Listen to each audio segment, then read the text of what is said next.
Mike, there'll be no mollycoddling. You see if your mom can give my resume to Dennis Phillips? Because if I could get in a Broadway show, then I would have done it all.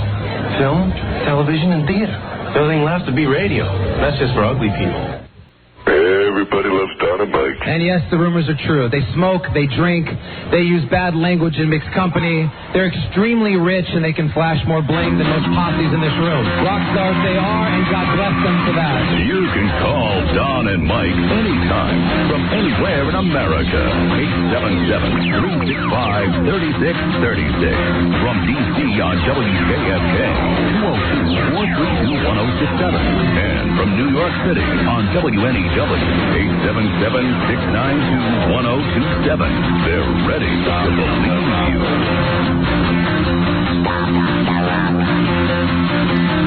Stop on the run. Stop on the run. You're my favorite. Bobby, I don't know, but whatever I play, got to be funky.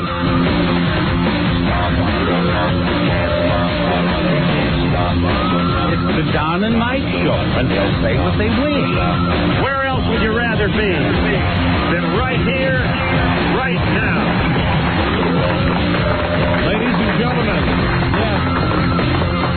Who bowled the game of his life last night? I'm not kidding. Oh, yeah. And I don't know when I've ever felt more alert. Good morning, Mr. and Mrs. Inebriants and all the ships at sea. Bobby, I don't know. But whatever they play, it's got to be funky. Don Geronimo, yeah, and Mike O'Mara. Thank you, Ralphie, and hello, and thank you for listening, everybody. Don and Mike Show, new episode on this Thursday, February 7th. Yeah. And here's your phone numbers for instant access from anywhere in America. Your toll-free number is 877-365-3636. Washington, D.C., our home station, WJFK, 202-432-1067. New York City, our second home, where we're at today at WNEW, 877-692-1027. All right. Today will be a momentous show. Groundbreaking. The contestants are gathering. Yes, they are. In the lobby. The Booger Eating Show is happening. I am beginning to feel queasy, and it's not because of last night.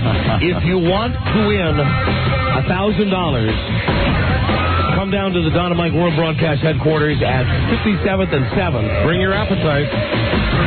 It's the Booger Eating Show. The Booger Breakfast. The Booger Breakfast. Booger Breakfast, $1,000. Totally subjective.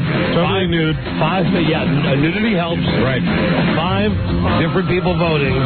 One winner. $1,000. Quality of boogers. Quantity of boogers. It's up to you. That's right, and it's up to us to judge you completely subjectively. The best contestant will win $1,000. And again, if you want to, and this would be the way to my heart, bring a bag of boogers that you've already pre-picked. But keep in mind that all contestants must pick one in front of us and eat one in front of us. And because everybody has something different they're looking for, I would like the statuesque, blonde, totally nude, a very brief eat, and that would be my favorite. All right, so as soon as you guys show up, we'll start bringing the contestants in. Somebody wins $1,000. Now, I'll be honest. This contest may fail. We have not asked for people to call in. Yeah, this is one of those deals where we actually start the show and then ask people to come down the same day. Now, we've had guys call up and say, I'll be there, but we've not actually gone to the time and trouble to have people call in and pre-register. We have not registered anyone. Phone numbers and stuff. So for those of you who are concerned, and I know there's some of you out there who have, voiced your concern that you can't stand to listen to people eat their boogers, well, it may not happen. It just depends if people show up or not. Well, I think like any contest like this, you're going to get people that at the last minute, they get cold feet or cold fingers, as it were. Or conversely, in this case, hot feet or hot fingers. Hot fingers. Hot fingers. Hot fingers. So as soon as it happens, God damn it, honey, as soon as the folks get here, we will let you know what happens. I believe our lead story today has to be You're Fighting Gutter Balls. Now, Now we already have two guys here to eat their boogers. Sure. All right. You're bring them in. Bring them in, Johnny, because we're going to get right to it. Well, because the guys from One Life to Live aren't here yet. Okay, so you want to sneak in a few, get the thing rolling, so to speak. Suffice to say, your gutter balls were victorious last night, at least in the first game. Hello, guys. At least in the first game against One Life to Live. Did we lose the second game? Yeah, but it was close. How much did we lose by, Rob? Only 30 pins, and that's not a lot when you're playing 5 people. You know, that's like 6 pins a person. So it was a great time, and we have lots of stories to tell you about the cast of One Life to Live. Did I bring my bowling ball home? The people who were there. It's a good shot that you did, I think. Okay. I saw you carrying the bag at one point. You were just on that. I win the award. Welcome today. back, Mike. Thank you. I said hello to an old friend last night for the second time in less than a week. It's the second time in less than a week that I've invited him into your home. I've gone all day. Come in, friend. But you know what? I really thought I would lose my voice, and I think my voice sounds better than yesterday, which would indicate that maybe that's how you get your voice back. Getting bombed out of your mind. Yeah. That must be it. Listen to me. Hi, everybody. It's beautiful. I didn't sound like that yesterday. See you at the karaoke bar. First, give me a half hour. I'll probably go again. I just want to start the show by saying thanks to a very special lady in my life. A wonderful woman. I love her more than life itself. Wow. I last night had a couple of drinks, but you know, at Bowmore they give you order a drink and you get it in that little teeny plastic cup. Right. So you don't get enough that you're really drunk. Well, and it gets in the way with your other vice, where you've turned into Winston Churchill. Well, I love smoking. I love smoking cigars more than I like drinking. How many cigars did you smoke last night? 2. Okay, so they're two. One in the car. 2 at the bowling lanes. One in the car that came in with me that I finished, and then for the second game I lit up a second cigar. So it's just a big cigar instead of a bunch of little ones. Yeah, and Hank, large cigar. Hank from One Life to Live, he brought me some Cuban cigars last night. Nathan, yeah. So anyway, here's the point. I was not drunk last night. I got home. We got home late. I got home earlier than some. I got home about 12:30, 1:45. I hit the sack. I want to thank my lovely bride for calling me approximately 5:50 this morning. Oh no! Yeah, just to say hi. Well, now normally I'm up by that time. Yeah, you're an early riser. And she had some stuff that she wanted to discuss, some like projects that she's working on. Right. She had been up since 5:30 in the morning, working on these various projects for my kids' school. Right. And it was the thing where the phone rings and the machine goes off. You know, maybe I can access that at some point today, so you can hear. Oh, do it now. So you can hear. Please. Oh, Rob, I'm going to have to call her and ask her how to do it. Oh, okay. Because it's the phone system up here. I don't know, because you hear the 3 rings and you hear her. You know, you hear the. I'm sorry, we're not here. Meanwhile, I'm going. Hello. And while I've got Frida going, if you really need to get a hold of us, please go. And then the real Frida's going, are you awake? Hello, are you awake? Are you there? You know, and it's that deal. Once you're awake, bad, you're awake. Right. You're awake. You're there. So hi, thanks. Hi, honey. My wife has never called me at that early hour. As a matter of fact, my wife has never called me. Just a joke, honey, if you're listening. But if anything, I'm just sleep deprived today. I didn't get bombed last night, but I feel goofy today because I'm so tired. I feel fine. And you? I feel wonderful. Why not?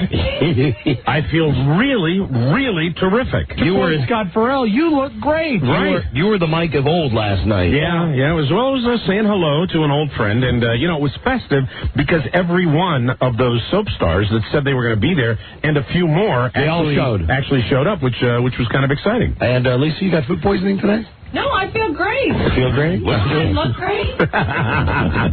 Yeah. Such a silly question. Yeah, she looks great Couple today. bad clams. Not many. That's what it was. With the kind of fun that I had last night, I still believe I was not the last one probably in last night. I think Rumington actually probably beat me. Wow. Rummy, last one home? You know what? I doubt it. No. Come on. I would say I was 5 minutes behind you. All right. Rummy was. Why are you laughing? Because I like to laugh. I asked you not. Okay. All right. Be that way, ass. Okay. All right. It's always like this the day after we go out, isn't it? I love the Yeah, I love dynamic. you too, Mike. Thanks. It's always like this.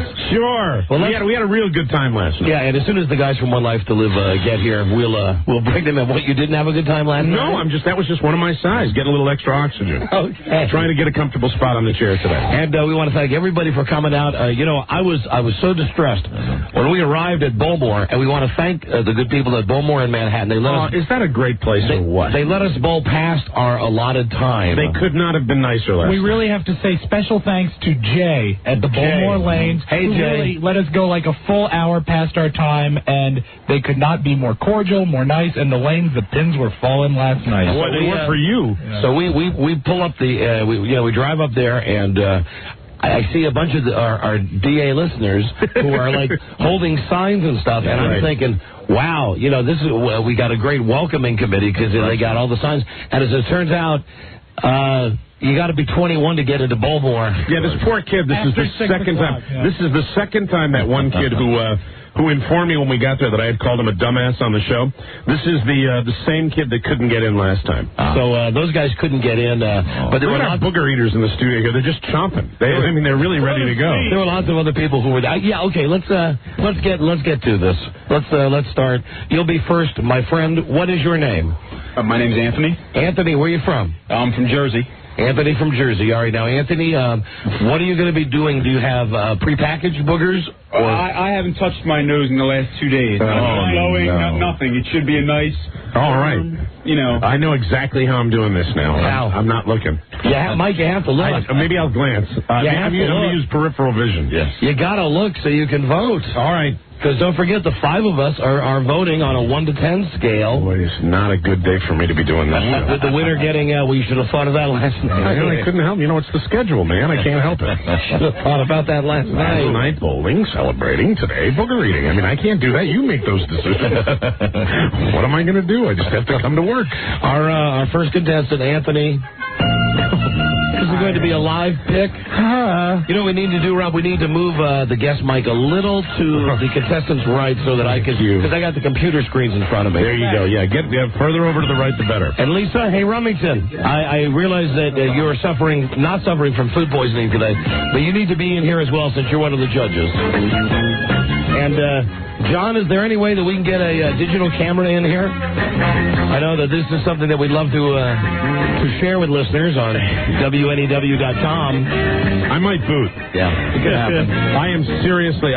Even the thought of just looking at this guy, knowing what he's going to do, but we've all got to look. Listen, it's nothing that you don't see guys doing driving down their cars every day of the week.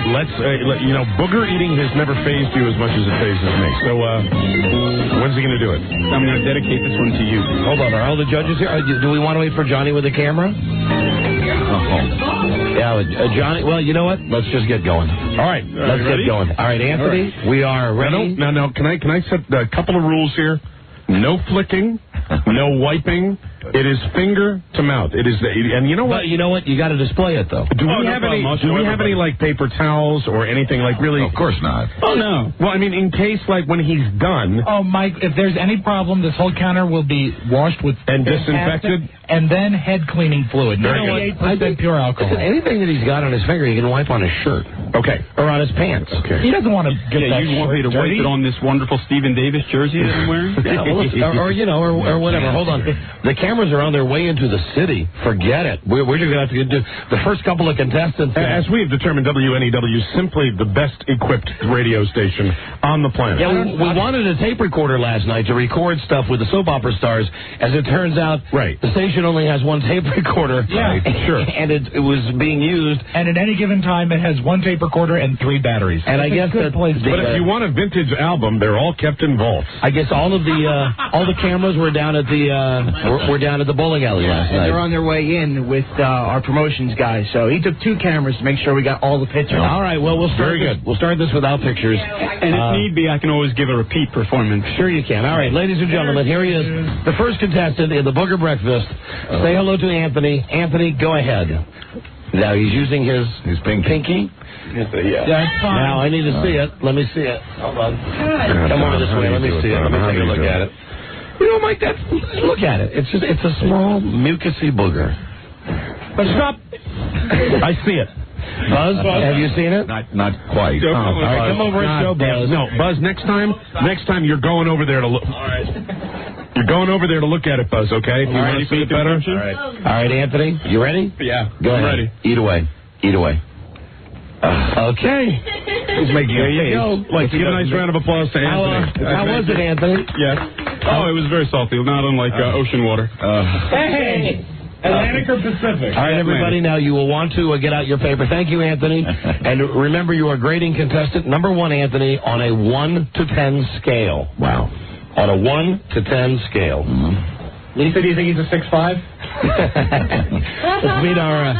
Let's meet our second contestant who's here. What is your name, my friend? Hi. Hello, my name is David. Hi, Dave. Where are you from? Brooklyn. All right, now, Dave, do you have prepackaged boogers? No. So this is just going to be the live pick. Yeah. All right. What finger will you be using? This one here. That would be the index. The index finger. Index finger. Okay, go ahead. Dig and find a good one. Come on now, you got to give me this, guys. There's something funny about watching guys pick their nose. Oh, he's come up dry. He's working on it. Get a dry hole. Gone in for a second attempt. He's trying. Was that the S word that I heard there? Oh, he's going up past the first knuckle. He's going into his sinus cavity. Come on, give me this. Isn't it funny watching a guy? He's got it, Don. He's got it. All right, hold on. Let me see it. Let me see it. I got to take a look at it. Okay, thank you, Buzz.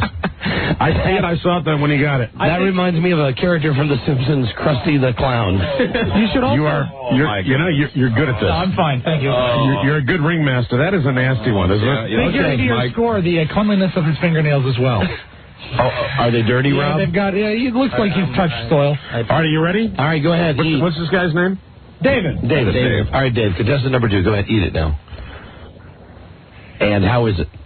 Salty. Another salty. Thank you, Dave. Thank you, Anthony. Get out of here, guys. Get out of here, boys. Thank you. We'll keep this contest going throughout the show. I'm going to be okay. Let me just say I'm saddened that neither of our first 2 contestants came down with a bag of pre-produced boogers. But Don, with the rules of the contest being what they are, they were able to adhere to the rules. Right. And they went with fresh, live boogers. And I'm hoping that future contestants will spend a little more time on presentation. Not necessarily the presentation of the booger, but just the way they present themselves. Yes, very much so, Rob. Come on, it was funny watching guys. It was good.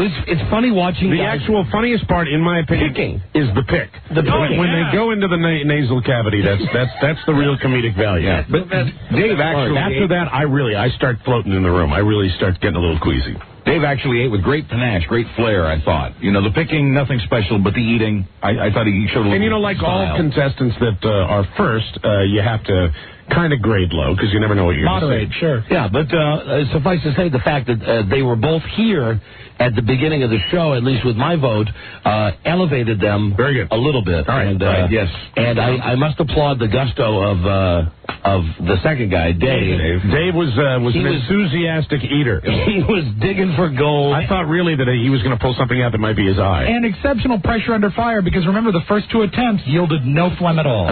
Ladies and gentlemen, we are in the get-go stages of the booger breakfast. Right Here we go. now. It started.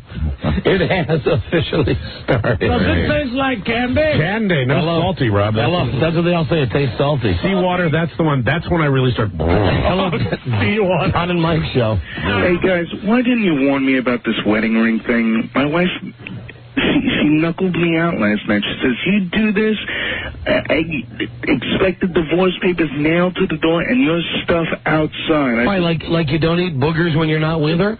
Well, I run in the bathroom jail with one hand and flaring my septum ring with the other. Is this the burping guy? I don't think so. I think this No, this guy's is on the from level. Brooklyn. This guy's on the level. His wife just won't let him enter the booger contest. Well, what it is is it fear of embarrassment? She doesn't want you to do it on the radio? Is that what it is?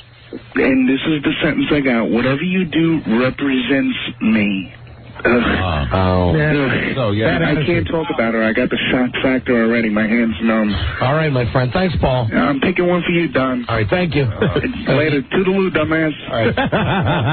Toodaloo, ass. Do you think his wife tastes like the sea? Oh, yeah, salty.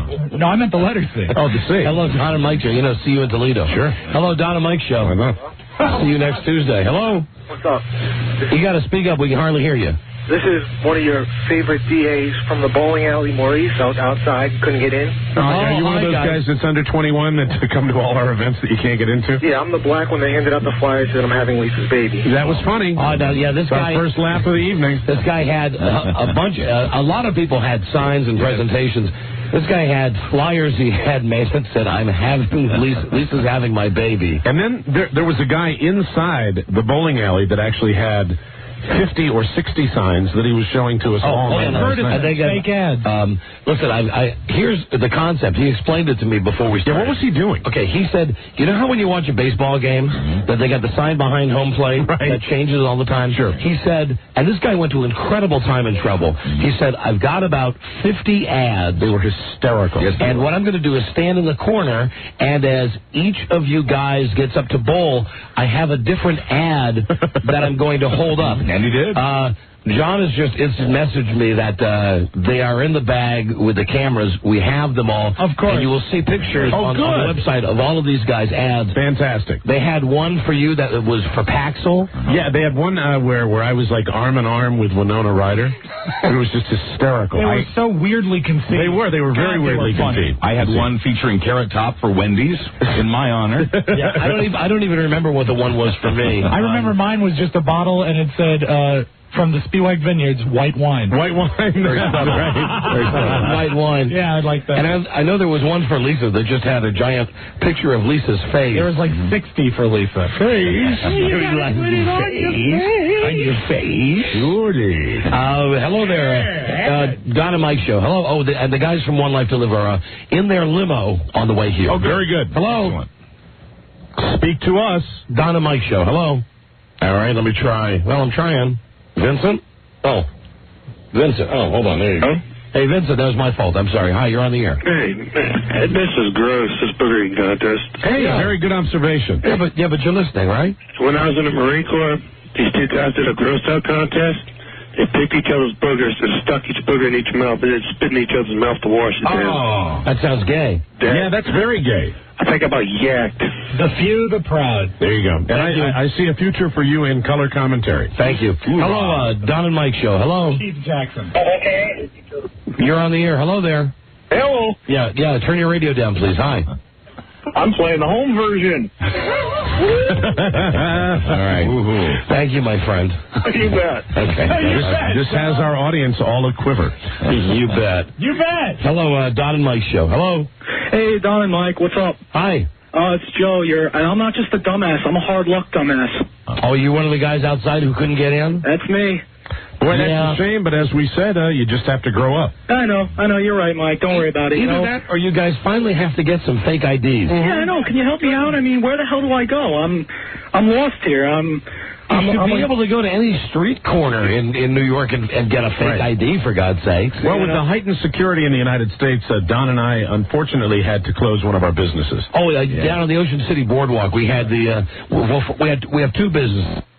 Businesses done. First, we have the Don and Mike Pap smear van, right? And then we had the Don and Mike fake ID van. Oh, the three businesses, and then the Don and Mike bikini waxing. Yeah, right. And we've had to close down the fake ID van. It was the best one in Ocean City, Maryland. Sure was. It was fantastic. Anyway, you could go in at one point during the summer, peak time, 15-minute wait. That's it. For the whole shebang. And the Pap smear van, there was a line around like a line for Phillips Seafood House. Absolutely. To get into the Don and Mike Pap smear van. Yeah, and you get a free apron. And a similar smell. Joe, sorry you couldn't get in. Hey, that's all right. I'll see you guys at Norwalk. I was talking to Lisa. I mean, you saw 3 out of the 5 guys that are going to be on our team.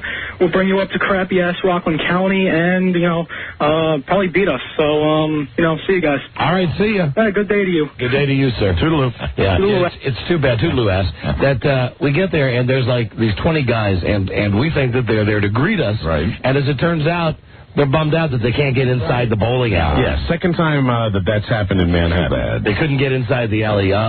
Tim and the other guys from One Life to Live are on the way here, so I think we'll wait to give you the total bowling recap. And we had a hell of a night with them and a hell of a night after we bowled with them. Wow. Suffice to say, I had all of my questions about the inside workings of the TV show One Life to Live answered. They could not have been more forthcoming. They were wonderful people. They wanted to have a good time. Yep. And you get the award for asking the tough questions early and often. Yeah, well, you know, I promised the person that I wouldn't mention specifics. Yeah, I would say that if you do, that could, like, the whole thing could unravel. Yeah. Let me just say that there's a romance on the show. There is a romance on the show. Way to talk in code. In the story or behind the scenes? No, in the story, on the show. All right. That I said to one of the many male stars who was there last night. Yes. I said to him, you must have to drink very heavily before you start a love scene with your current love interest. And I thought that was a beautiful way to initiate the dialogue on that subject, which fascinates both of us. And he said, you could not be more wrong. Right. And then I said to him, all things being equal, would you F this woman? And he said... This is like 10 minutes after we get there. And he said, yes. Yeah, and he was sincere. And you said last night he was sincere. Yeah, and then I asked another actor on the show who's not romantically involved with this cast member. Right. On the show. I don't know about in personal life, but on the show, his character has something to do with this woman. And I said, let me ask you something, really. Would you F her? And he said, I would F her in a heartbeat. Wow.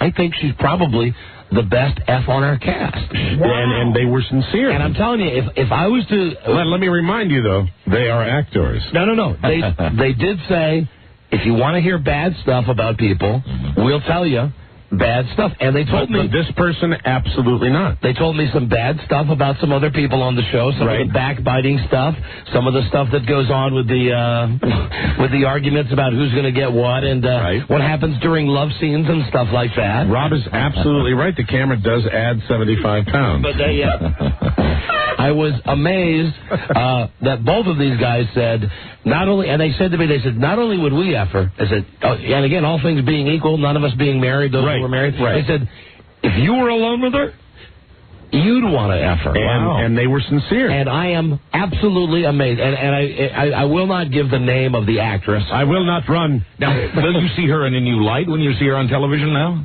Knowing what you know? Yeah, I'm going to watch it, and I'm going to think of the things that they told me. Right. Okay. I'm going to think of the things that they told me. That's interesting. And the things that she does. Right. And I'm going to think she gives her all in those scenes. Well, that's a good thing, and they were both sincere. Yeah. To the best of your knowledge. Yes, they. And I know because they did tell me bad stuff about other people on the show. Okay. And they told me. We would all agree, and we're not saying this just because we bowled with these people last night, but really, to an individual, there was not one a-hole in the group last night. No, I mean, all the soap stars were, and we have done things with soap stars where we hated all of them. Oh, like those douchebags from Days of Our Lives. It almost seems like really it's the cast itself. I mean, you either get a cast of people that are full of themselves, or you get a large group of people that are really cool, like they were. They were not. There was no ego. They were very, very nice people, and I think they had a great time. Like our show. Our show, no ego. The girl who plays Vicky's daughter on the show, incidentally. Erin is her name. She could not have been nicer. And I want to tell you something. Again, you know what they should do on the TV show? Right. They should fix her up like she gets fixed up in real life. Yeah, absolutely. Because I'm telling you, she was one of the girls. I think we alluded to it yesterday that on the show when they mentioned she was coming, we were less than enthusiastic. Sure. When we saw her in person, God damn, is she a knockout. Well, and you know, as I said to her last night, I said, how many people walk up to you and say, hey, I've watched you grow up? And she said, that's all she ever gets. Yeah, she was a little girl on the show. We've kind of watched her grow up on the show. She's a woman. She's all woman. She is absolutely all woman in her hip hugger jeans. Yes. Her little belly shirt she had on last night. That little sergeant stripes that she was wearing on her little military shirt. Yeah, and all the girls who were there were very hot. Who was the one with the black hair? Do you mean the mulatto woman? Yes. Who is she? She was. I don't know who she is on the show. She's an extra, or as they recurring role. Atmosphere. She's a recurring role. Gina was her name. Gina. Liked her. Stickney said that if you watch, she's got a national television spot for a phone company coming out. Watch for her. She's an up-and-comer. She's hot. Very, very beautiful. A little heavy. She's hot. Yeah, right. Right. Now, Heavy like you're right, Pinky. Right. I will say this about Lisa's boyfriend, the guy that she was crazy about. Well, there were two guys that Lisa was crazy about. There was one, the guy with the backwards hat. Oh, that's Teddy. And then there was the Latin lover. That's who she went nuts about. Now, as it turns out, this guy Teddy, who's a new character on One Life to Live. Right. He grew up in Chevy Chase, Maryland, so he grew up listening to our show. And as a matter of fact, he went to the same school that my kid is going to. And the whole time I'm talking to him last night, I'm figuring that he's like a stagehand or something. Right. I didn't find out until today that he's on the show. That he's on the show. He's like a character on the show. And he could not have been nicer too. Really good guy. So he's one that Lisa likes. The other one that Lisa likes is the guy who, if you go to the One Life to Live webpage, he's there. He's got his shirt off and he's got that Hispanic, swarthy, good-looking thing happening. Well, he's from Cuba originally, so he is. I forgot. Is it Dave? Is David? Is that his name? His name is David something. David, and another really nice guy. Let me just say this, as one who's been in that situation myself, yes, and has been around people, he was so high last night. Was unbelievable. That guy, his eyes, he was like a CM. He had the Chinaman eyes. He would go to bowl. His bowling was like buzzes all over the place. See, I didn't notice that. Of course, there's a lot I didn't notice. And as soon as the food arrived, my God, he was on that like nobody's business. He dove into it. Have we ever seen anyone throw the ball harder than that individual? The upper body strength, Rob. Yeah, well, I throw the ball hard, and I'm like a woman. I mean, he's just throwing the ball like nuts. And to say that Lisa is infatuated with him would be an understatement, a mass understatement. She's got him on the screensaver right now. Very good. Oh, I got to tell you what Rob and I did yesterday.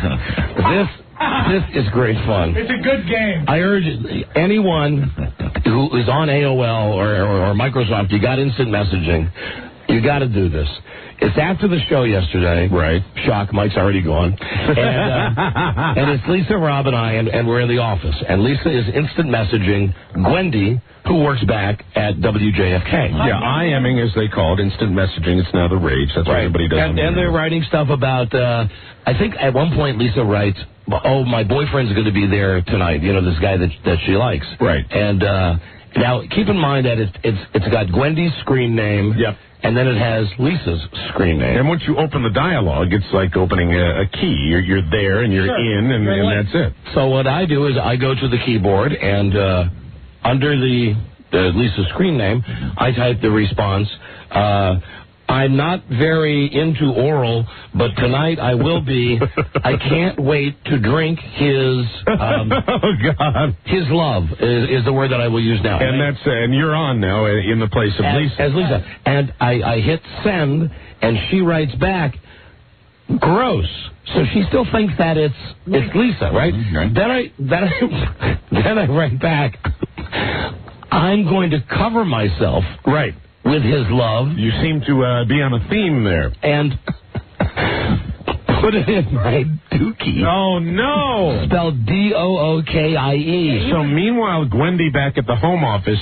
She's convinced she's talking to Lisa. She thinks all this potty talk is coming from Lisa Herndon. And Don is relentless. And, I mean, just when you think he won't go somewhere else, he goes to the next level. Well, you guys were telling me last night, didn't at some point you said, hey, they're gone now? Yeah. They were fooling around, and then you got back on again. Well, and I typed that. Right. Because she figured out eventually, because Rob then joined the party, and Rob typed in his share of dirty stuff, and she finally figured out that it wasn't Lisa.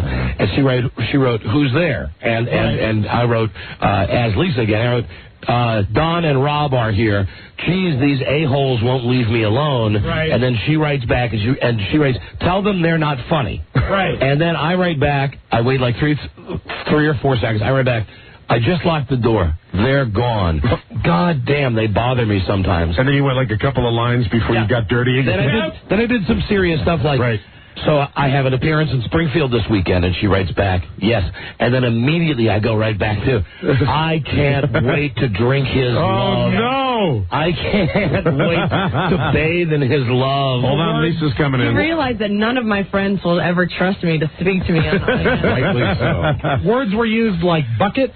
Words Wow. were used like puddles. Incredible. It was a marvelous conversation. You crazy kid. It's great. It's great fun. It sounds like a blast, and it's something you can play in any office in the country. Fantastic. End of friendship today. It's fantastic because, Gwenty finally, obviously figured out that we were goofing around. But, right. like, if you happen to be at work and you walk away from your computer, for God's sakes, close the IM window. Well, I would imagine the potential for inter-office tomfoolery is limitless. I mean, you could really cause some trouble if you wanted to. Someone could walk up to your computer if you leave the window open, the IM window open, and type something awful, and it apparently would come from you. I picture coworkers side by side, and somebody's instant mailing their boss, and they leave it open, and they go to get like a piece of paper, and the rival coworker slides over into the cubicle and is like, I hate you. I hate working here. F you. You're an ass. F you. I'll be right in, ass. Eat my boogers. Wow. Listen, the story here today is that this airplane, this hijacking, I want to tell you something. I have never felt better about, I'm going to give them a plug, American Airlines. Yeah, and this is a trend which you're seeing now on airlines, and I think it's fantastic. The deal is this. The plane is going from Miami to Buenos Aires. Right. Some moron rushes the cockpit. He gets past the door. The pilot pulls out an axe. Co-pilot. Yeah, the co-pilot pulls out an axe and chops the guy with an axe. Right. Knocks the guy out. This is really what America's all about. Well, this is really... I'm not kidding. I'm so proud. This is the type of thing where there's, they have contingencies. They got to defend themselves. And way to go, guys. That's the way it's done. The co-pilot pulls out an axe. Did they mess the guy up pretty bad?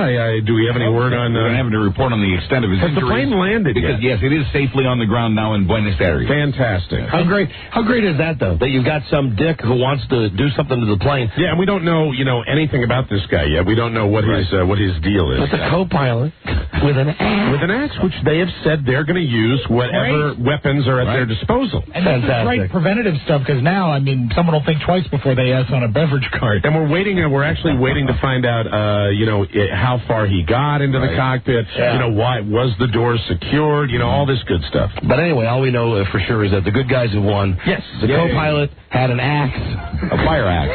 Tina, bring me the axe. That is beyond great. Very nice. Log one for the good guys. Amen. Let's clear the lines now. Is Tim here yet? I see. Here, because I just saw Richard. All right, they must be in the building. Okay, we'll talk with the soap guys. And listen, don't forget the booger eating contest. It's begun. Yes, Anthony and Dave, thank you for your participation. It's begun. Come on down. Now, you need to call in to win a prize. 877-365-3636 or 202-432-1067 or 877-692-1027. We'll be right back. This is the Don and Mike Show. Look, I'm not back in 10 minutes. They call the cops. Standard operating procedure. Here's some standard operating procedure. Stay the away from Tony Soprano. Shut the up and listen. It's over. Capiche? Over and done. You call or go anywhere near him or his family, and they'll be scraping your nipples off these fine leather seats. Hey. How you doing? Your source for bad horse. The Don and Mike Show. Hi there. You'll be glad to know that there's more contestants here for the Booger contest. We've had to turn some of them away because some of them are not 21. I saw some of the guys out in the lobby, and there's one guy that certainly is 21. He's very much 21 or a hell of a lot older. Every day of 21. Just for all the contestants in the booger eating contest when I'm walking through the hallway, I'm glad to see all of you, but please don't think I'm rude when you don't get the handshake. Absolutely. You understand. Right. Hello, Don and Mike Show. Better now than after. Hello. I am caller 100. Right, you are. And what's your name, please? Dave. Dave, where you from?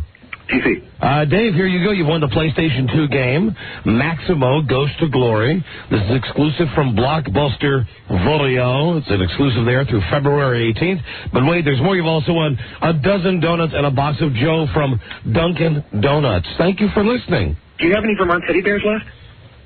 Yes. Thank you. Can I have one of those, please? No.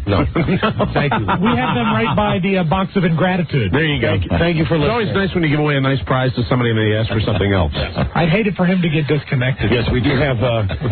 We have lots of Vermont teddy bears that we'll be giving away. Yeah, we still do, even after he called. As a matter of fact, I think as we get closer to Valentine's Day, now we have a mystery guest coming on the show. Very exciting. And we're going to run the mystery guest through the harmonizer. And I know that some people, I heard back at the radio station that the people in the office who were playing along back at WJFK were disappointed that the mystery guest was Jake Steinfeld, someone we've had on the show before. Well, you certainly can understand that. Yeah. I mean, I don't. Well, listen, here's the deal. We've had Body by Jake on the show like a million times. It's pretty much the only way I could think to spice up. Yeah, exactly. That's what you do. And he's a friend of the show, and we want him to plug his book. However, today's mystery guest, legitimate television star, a true mystery guest. Rob knows who it is. Yeah. Rob will back me up. A legitimate television star. Absolutely. Who had a legitimate hit television series. Now, will I be able to play with the listeners with this? You'll be able to. However, I'd like you to simply write down the answer if I get it. Okay. And that's coming up in how long, Lisa? What is that, 10 minutes or something like that? Okay. Why don't we bring Tim and Teddy in? Okay. Tim and Teddy. While we're waiting for the mystery guest. And Lisa's teddy bear. You guys will be able to call on the toll-free lines, and if you guess who the mystery guest is, you'll win $100. Yeah, Lisa's got a thing for I said Lisa's teddy bear. I said, this is one of your mates here. Here you go now. One of the men you lusted after last night, Lisa. Here. 20 of them. From One Life to Live. Tim, don't ask me for that kind of direction at this hour of the morning. Tim, that is God's sake. That is the Booger Mike. That is the Booger Mike. Joining us now, Tim Stickney from One Life to Live and Teddy. Now, Teddy, what role do you play on One Life to Live? I play the role of Chad. Chad. Looks like a Chad. That's a great name. But Chad is a soap opera name if I've ever heard one. Chad's misunderstood. He's easily influenced. He's a working class kid in a rich town. Have you banged anybody on the show yet? And I don't mean that off, off camera. I'm talking about have you banged any other characters yet on the show? No. Chad's been on for more or less a year, but on and off. I'll appear every now and again, but storylines are being developed, and interesting stuff should be on the horizon. All right, now I'm not trying to slam the show, okay, and I'm not doing this, but I just want you to prepare, Ted, for the eventuality that is young actors on One Life to Live. At some point, the producers will come to you and ask you to do a scene with a woman 3 times your age. Just get ready for that. That's going to happen. Yeah. Oh, what was that? Did you hear that? Yeah, I think they're playing with the harmonizer. With the harmonizer back at home, I think, for the mystery guest.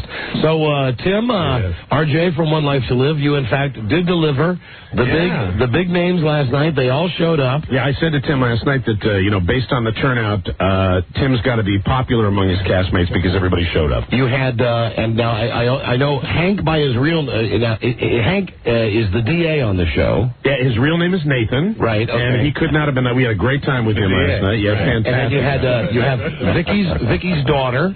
And her real name is Erin. And she is much more a POA than we thought watching her on TV. I could not have been nicer last night. And then there was Gina, who was equally hot. My God, Gina had to leave a little early. Damn it. And then there was David. Now, who does David play on the show? David Fumero is Christian. He's Vega. He's Christian. Yeah, he's Lisa, our producer's Cuban heartthrob. And he was, trust me on this, high as a kite last night. he was all ginged up last night. Must be a mistake. I am absolutely positive. Then there was my friend Jimmy Cover. Yeah, no, he plays Ben Davidson on the show. And his real name, he's got a weird real name. Mark Derwin. Mark Derwin. Okay. Now you guys call him Derwin, right? Yeah. Yeah. Okay. I don't know why you let us do that. Yeah, because I heard that. See, I was trying to get all the names right, with character names and everything, and they were calling the guy Derwin, and I'm like Derwin Durwood Kirby, or what the hell's going on here? But again, you know,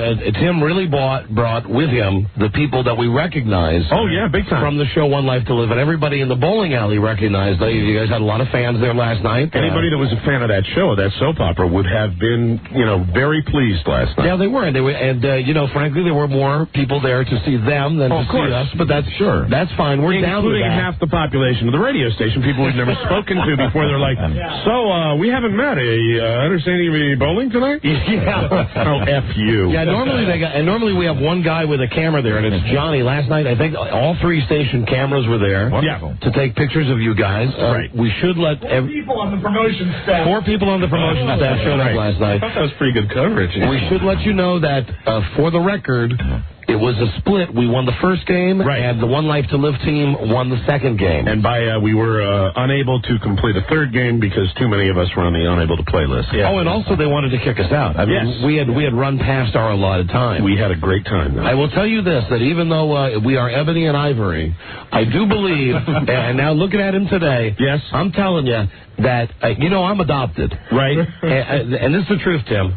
You know what? You might want to check with your mom to see if your mom ever had a thing going with a white guy. Because listen to how similar. Where are you going with No. Tim and I talk, and I talked with Tim's wife last night, who's there. So did I. Very lovely woman. Wonderful lady. Brought her twin sister. You will notice that Tim is wearing today an authentic NFL jersey. Right. The old Browns. Right. The old Cleveland Browns. Cleveland Browns, right. Okay. Now, who else do you know who's a grown man who would be dumb enough to wear authentic NFL uniforms? I'm just pointing this out. So is your point that you two guys are twin sons of different mothers? Yes. Is that what it is? Now listen to this. Hold on a second. Mm-hmm. Who is the only man in the world who you know who watches NFL Europe? You.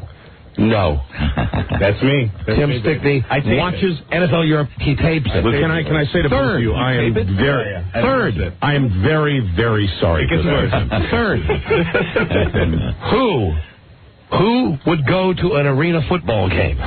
Attend one? I own season tickets. Not only attend one. He's trumped you. But hold on. Who watches arena football on television? You do. So does the game, man. So does Tim. But wait a minute. I mean, not only has he matched you, did you say you have season tickets to arena football? Yes. I was in the third row, but I got a phone call, and now I'm in the front row. So I'm going with Tim, and I can match him on that we are getting an arena team in D.C. sometime in the next 2 years. I have already applied for my season tickets. That's it. We are pathetic. We are on the pathetic scale of football fans. You guys are number one. We are pathetic. We play the same video games over and over again. Well, it's arena football. It's no surprise they put Tim in the front row. Anybody with any level of celebrity, they're probably grabbing him around his ankles, going, "Get down here." Show him. Well, they have TV cameras there, so why not? And listen, the NFL Europe thing is the thing that I was sitting down. First, Tim and I were talking about it, and then I was sitting down talking to his wife, and I said, "I understand that your husband watches NFL Europe," and she says, "Yeah, he tapes the games," and I said, "So do I." So do I. And I think it was your wife who mentioned to me that it's possible that we were separated at birth. Well, speaking of arena football, didn't Kurt Warner come from the ranks of arena football? Yes, he did with those Barnstormers. The Iowa Barnstormers with their queer helmets that Thank you, pathetic guys. The queer helmets that had like goggles on the top of them and wings. I have to let Don win. You get to be the coolest, cause I had and did not miss a game to the XFL. I had Hitman tickets. I have an authentic Hitman helmet. The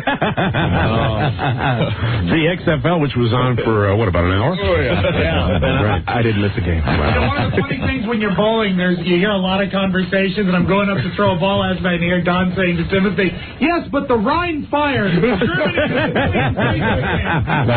really seriously discussing. They like NFL football in Germany. Unbelievable. Yeah, we are pathetic. So, Tim, what was the response from your castmates after the bowling last night? Did they hate us? No, they had a good time. They really liked you all, and we want to do it again. Yeah, we ought to. Especially since we split. So there has to be a rematch. We should definitely do a rematch, make it bigger and better than it was. It's going to be incredible. And Teddy, are you interested in Lisa? She's very attractive. I find her very, very sweet as well. Because she is totally into you.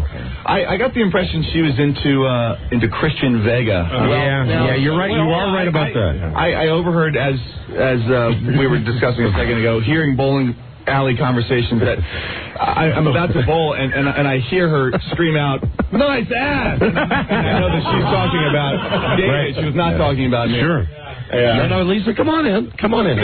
Come on in. Look at those buns. When you heard Lisa screaming, nice ass at the top of her lungs at the bowling, that's Lisa's version of playing hard to get. All right, now Lisa, Lisa, the guy that was high, and incidentally, he in real life, he's the boyfriend of what's her name, right? Of Vicky's daughter. Yeah, of Jessica Buchanan, Aaron. Right, Aaron. So he's taken. So being as he's off the market, Teddy moves up the list, right? There is no list. There is no list.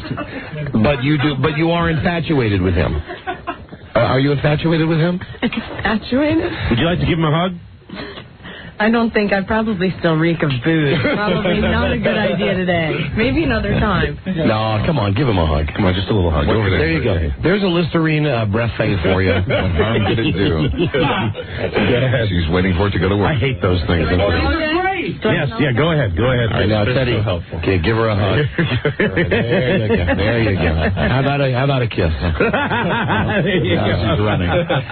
No kiss? And I'm just trying to make you happy. Because I find when you are getting your penicillin, you're an easier person to be with. Are you saying that as of late I've been not easy to be with? You're charming as always. However, a shot of penicillin might loosen you up a little bit. You're probably right. Yeah. And soap opera penicillin is the best kind of penicillin. Yeah, that's right. That's what the ladies say. That'll make you feel good. That's right. That'll solve whatever ails you. God, it was wild last night. It really was. I mean, it was absolute. I mean, I know wild is a Bob Hope word. Wild, Mike. Wild, ladies and gentlemen, wild. Hey, let's bring in a Booger contestant now and let Tim and Teddy. Let's let Tim and Teddy watch what's going on here. Now, Timothy shared something with me during the break where he commiserates with Buzz Burbank in that Timothy says he has never picked and eaten ever in his life. You're a liar, Tim. My credibility. You're a liar. Teddy, have you ever picked your nose and eaten it? Yes. Of course. Thank you. Thank you, Teddy. That's too funny. Matter of fact, no hesitation whatsoever. An honest man, Mike. All right, good. Here's our next contestant. Oh, I am not real happy about the size of that bag at all. Now, Tim and Teddy, you can be our celebrity panelists. You cannot vote, but you can validate what's happening here in the studio. Teddy completely unfazed by the prospect of booger eating in the studio. Tim, however, is moved very far away. Sir, what is your name, our latest contestant? I would like to be referred to as the artist formerly known as D.A. Nick. D.A. Nick. D.A. Nick. And may I say, what do you have in that bag? Lunch. I bought my lunch, but it's not quite finished yet. It's still cooking, if you catch my drift. Okay. All right. What do you got in the bag? Hold on. It's on bread. He's got a piece of bread. Rob had mentioned presentation. He had 2 pieces of bread. Hi, Mike.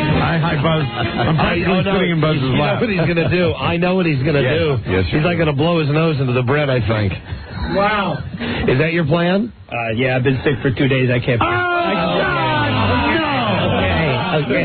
No. Yes. I can't pick nothing. God, you can't pick nothing. All right. Make it end. Go ahead. Blow your nose in the bread. I don't even want to go. I got headphones on. A sandwich isn't a sandwich. Mike, open your eyes. Now, Mike, you got to look at it. Oh, wait, you got more? Sure. He's got more in him. I got 2 pieces of bread, yeah. Oh, my God. I don't know. That's not quite green enough. Rob, I'm going to kill you. I'm going to kill you, Rob. I'm sorry, Mom. You're just pushing my buttons all over the place. An open face sandwich, Rob. God, Rob. Oh, there he goes again. Oh. Okay, all right, that's plenty. Thank you. I'm satisfied that's enough. Oh, look at that. Look at that. Isn't that incredible? I can't believe it's not butter. He's taking Okay, put it together. We see. This is easy putting it with bread. Put some mayo. You can disguise it. I want to see. Shut up, Teddy. Teddy, this is plenty gross. Teddy, take a look at it. All right, Teddy, you changed your mind now that you've seen what's in the sandwich? That is more green than I first thought. That is nasty. All right, nasty, Buzz. Yes, it is. DA Nick, go ahead. Have lunch. Go ahead. Go ahead. Oh,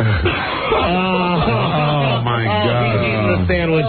He is eating the snot sandwich. There's the second bite.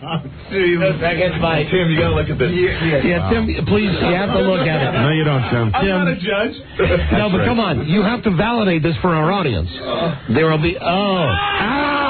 He's wiping his nose on the sandwich. Listening.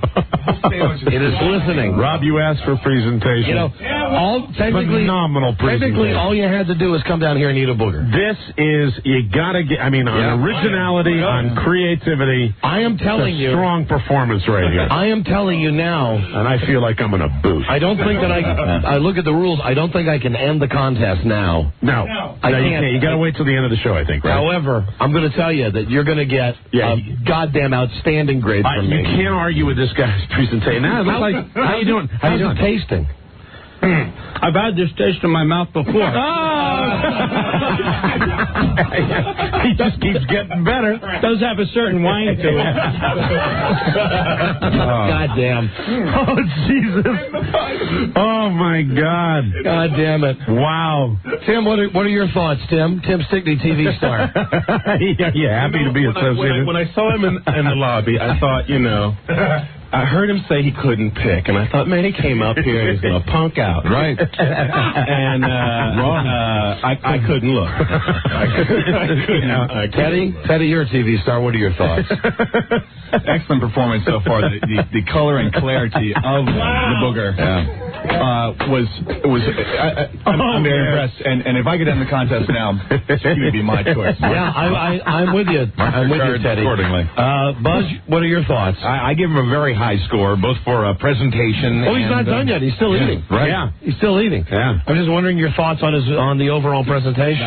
The production, presentation, and attitude. You have to rank him very strongly. And Mike, hi. I know you're the one who's most troubled by this. As troubled as I am, I have to tell you that as far as originality and concept, this guy has just catapulted himself to the very top of the list, in my opinion. I mean, comedy has a place in this contest, not just shoving your finger up there and eating it. Now, this guy has taken it to a new level. He really, he's gonna be tough to beat. I can't believe it's the bar has been raised. Okay, the finger has been raised. We've seen enough. Please.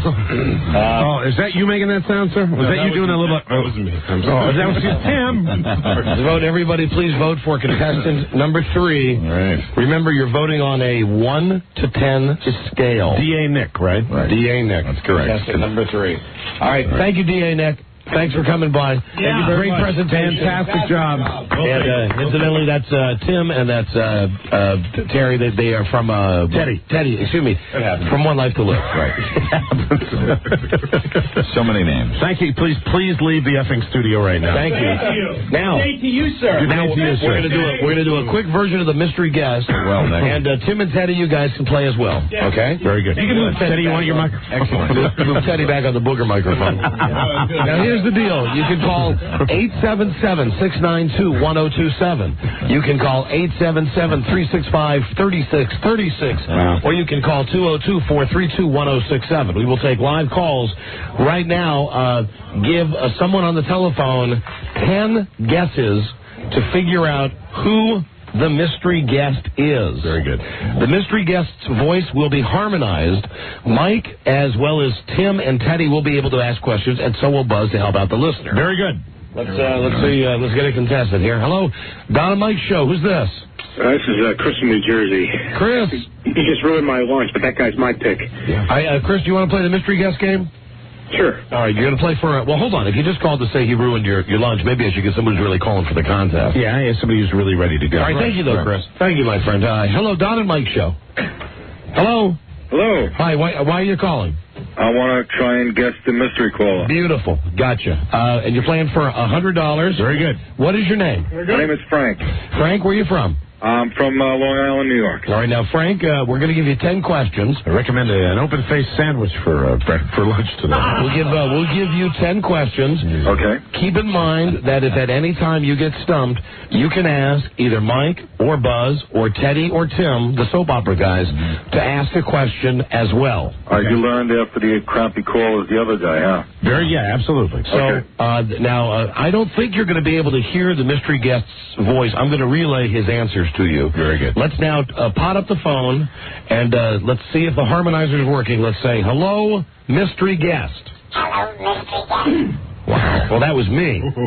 No, that was the mystery caller. Hi, mystery guest. You know, I really think for just to be, they'll probably be audible, but I always think it works better if it's a little lower. Can we, Mike Friedman, our engineer, can you make it lower instead of like So it's like that, like they do on, the Discovery Channel. Can we make it like he's like someone who's in protection? Yeah, put the body in the trunk, and I probably killed 14 people. Can we try it like that? Let's see. Hello, mystery guest, can you say something else, please? Yes, James Earl Jones. James Earl Jones. It's still too high. Yes. Maybe I asked for too much. No, you didn't. No, it's an easy one, right? You just turn the knobs.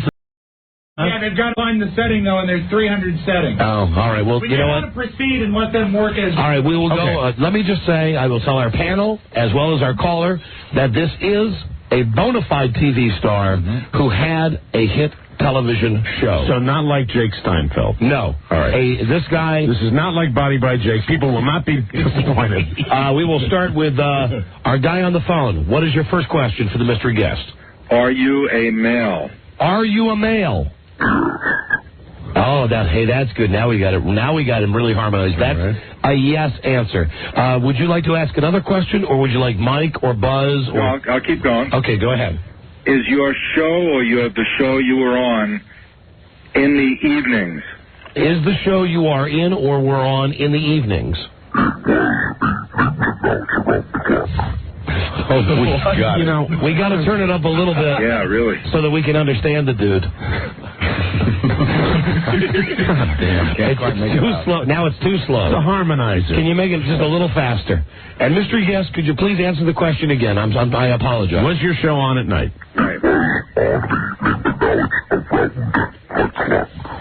Now, okay, no. Here's the answer. It was on at night. Now it's on around the clock. Okay. And caller, can you hear the mystery guest? I can. It's a little. It sounds distant, but it's okay. Okay, great. All right, that's wonderful. Great. All right then. Question number 3. Go ahead. Is the show on Nick at Night? I can answer that. No. Okay, and so that is a no. The mystery guest didn't know. Is it a situation comedy? No, that's 4 questions. Let me just say, you're doing a lot better on the questions than the last guy did. Question number 5, please. Do you share the top billing with someone else? Yes. I have a guess. Already you have a guess? I'm writing down. Write it down, Mike. I'm showing it to Don. No, it is Mike. It is not Chad Everett. All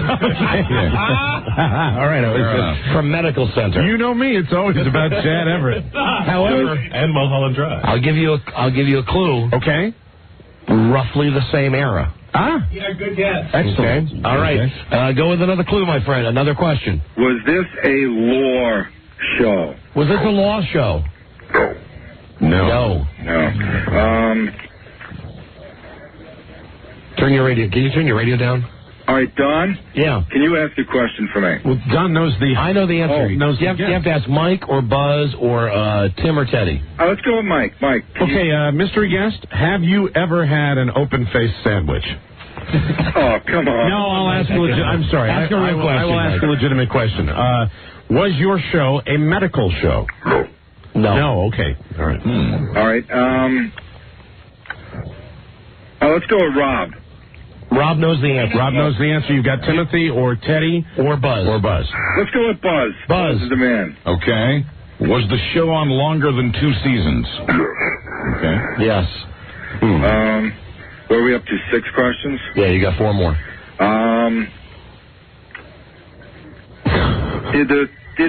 did the show take place primarily in one scene, meaning like, you know, basically like a home scene, or just was it one spot, or you know, was the setting for the show a house, or did it take place in one area? No. So I guess they had all sorts of locations. It was shot in many different locations. Okay. Were you on the hit show NYPD Blue? No. You have 2 questions left. That would have been, and you know, caller, I should tell you, that would have been a show about the law. All right? You already asked that. Okay. Although, let me just say that in a roundabout way, mystery guest, couldn't you say your show was about the law? No. You don't think so? No. You don't think that you were enforcing the law in some way? Okay. Best way to reveal the answer, get Don into a debate. All right, no. How many Okay. questions 2 more questions left. Okay. Do you think? Let's hear it. Do you?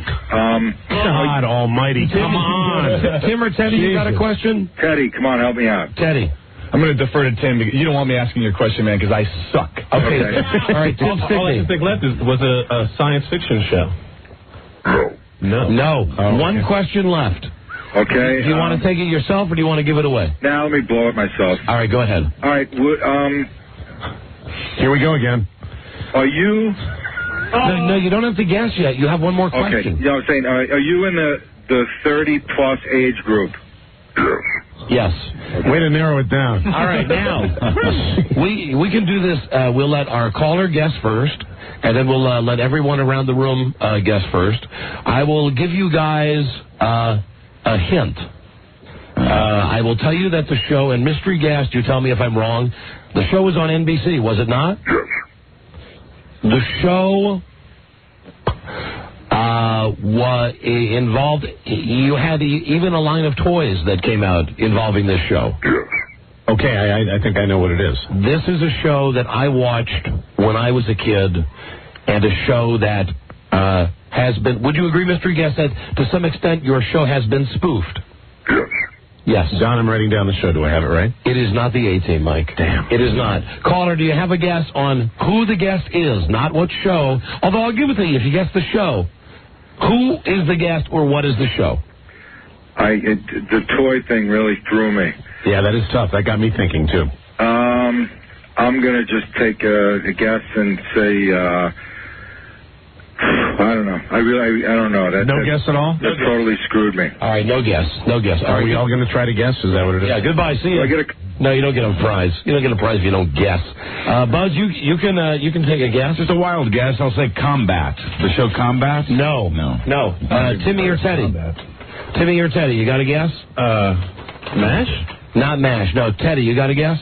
The Andy Dick Show? The Andy Dick Show. Do I get a guess?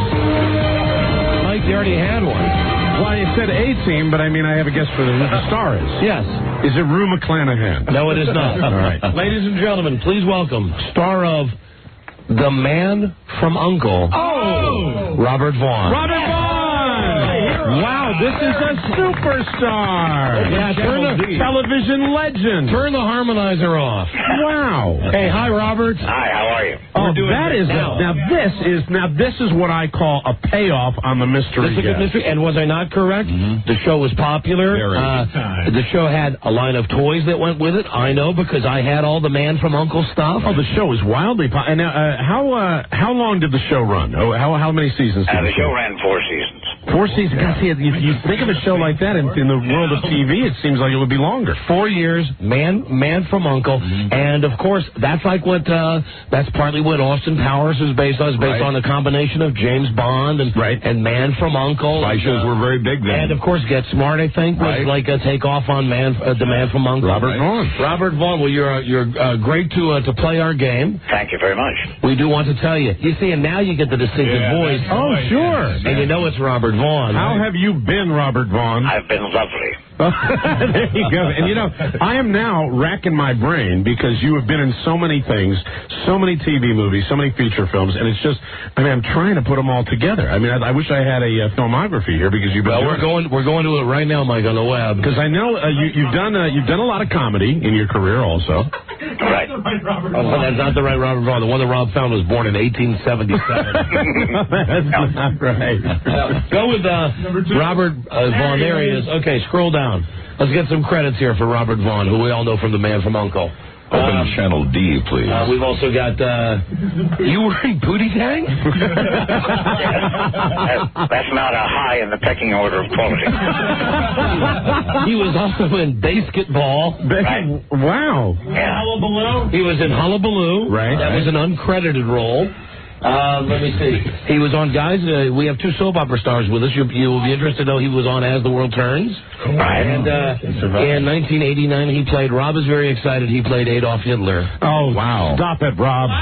It's a fabled career. Well, you got tons and tons of stuff on your resume. The great Robert Vaughn will be at the Gaithersburg Antique and Collectible Show this weekend back in the D.C. area, February 9th and 10th at the Montgomery County Fairgrounds from 10 a.m. to 5 p.m. Robert, are you approachable when you get big fans who come up? Oh, absolutely. That's why I'm going there. I do about 3 or 4 of these shows a year, usually a couple in Chicago where my sister-in-law lives, and then one in New Jersey, and then this one is a new one for me.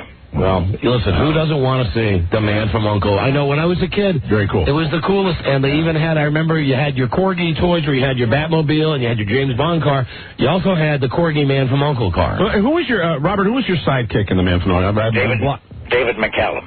David McCallum. Ilya Kuryakin. Ilya Kuryakin. There you go. Right. Absolutely. And of course, Napoleon Solo. Right. Napoleon Solo. That's very cool. Listen, you're a real goddamn TV star. And, it's nice and one I've done time. 100 motion pictures too. Yeah, that's right. Nice one time to have a real star on the show. Thank you. You were in the 10 Commandments?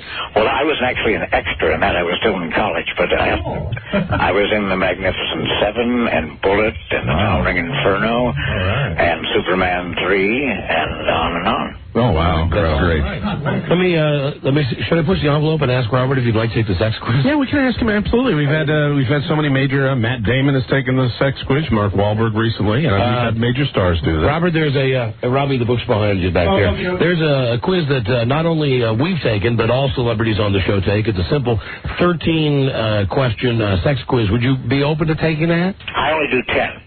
You'll only do 10? He will do 10 questions. No, I'll do 13. He will do 13. Yeah, guy. All right, here we go. Robert Vaughn. This fascinates me because, we're talking about the classic Man from U.N.C.L.E. You know there might be a track record. Right, and remember, this is like around the same time. I think when Adam West was on the show the last time, when Batman was on, a lot of his answers were reflective of the free love that was available the late 60s. Back in the 60s. Right. Yeah. And hey, Robert, wasn't there at some point a girl from U.N.C.L.E. as well?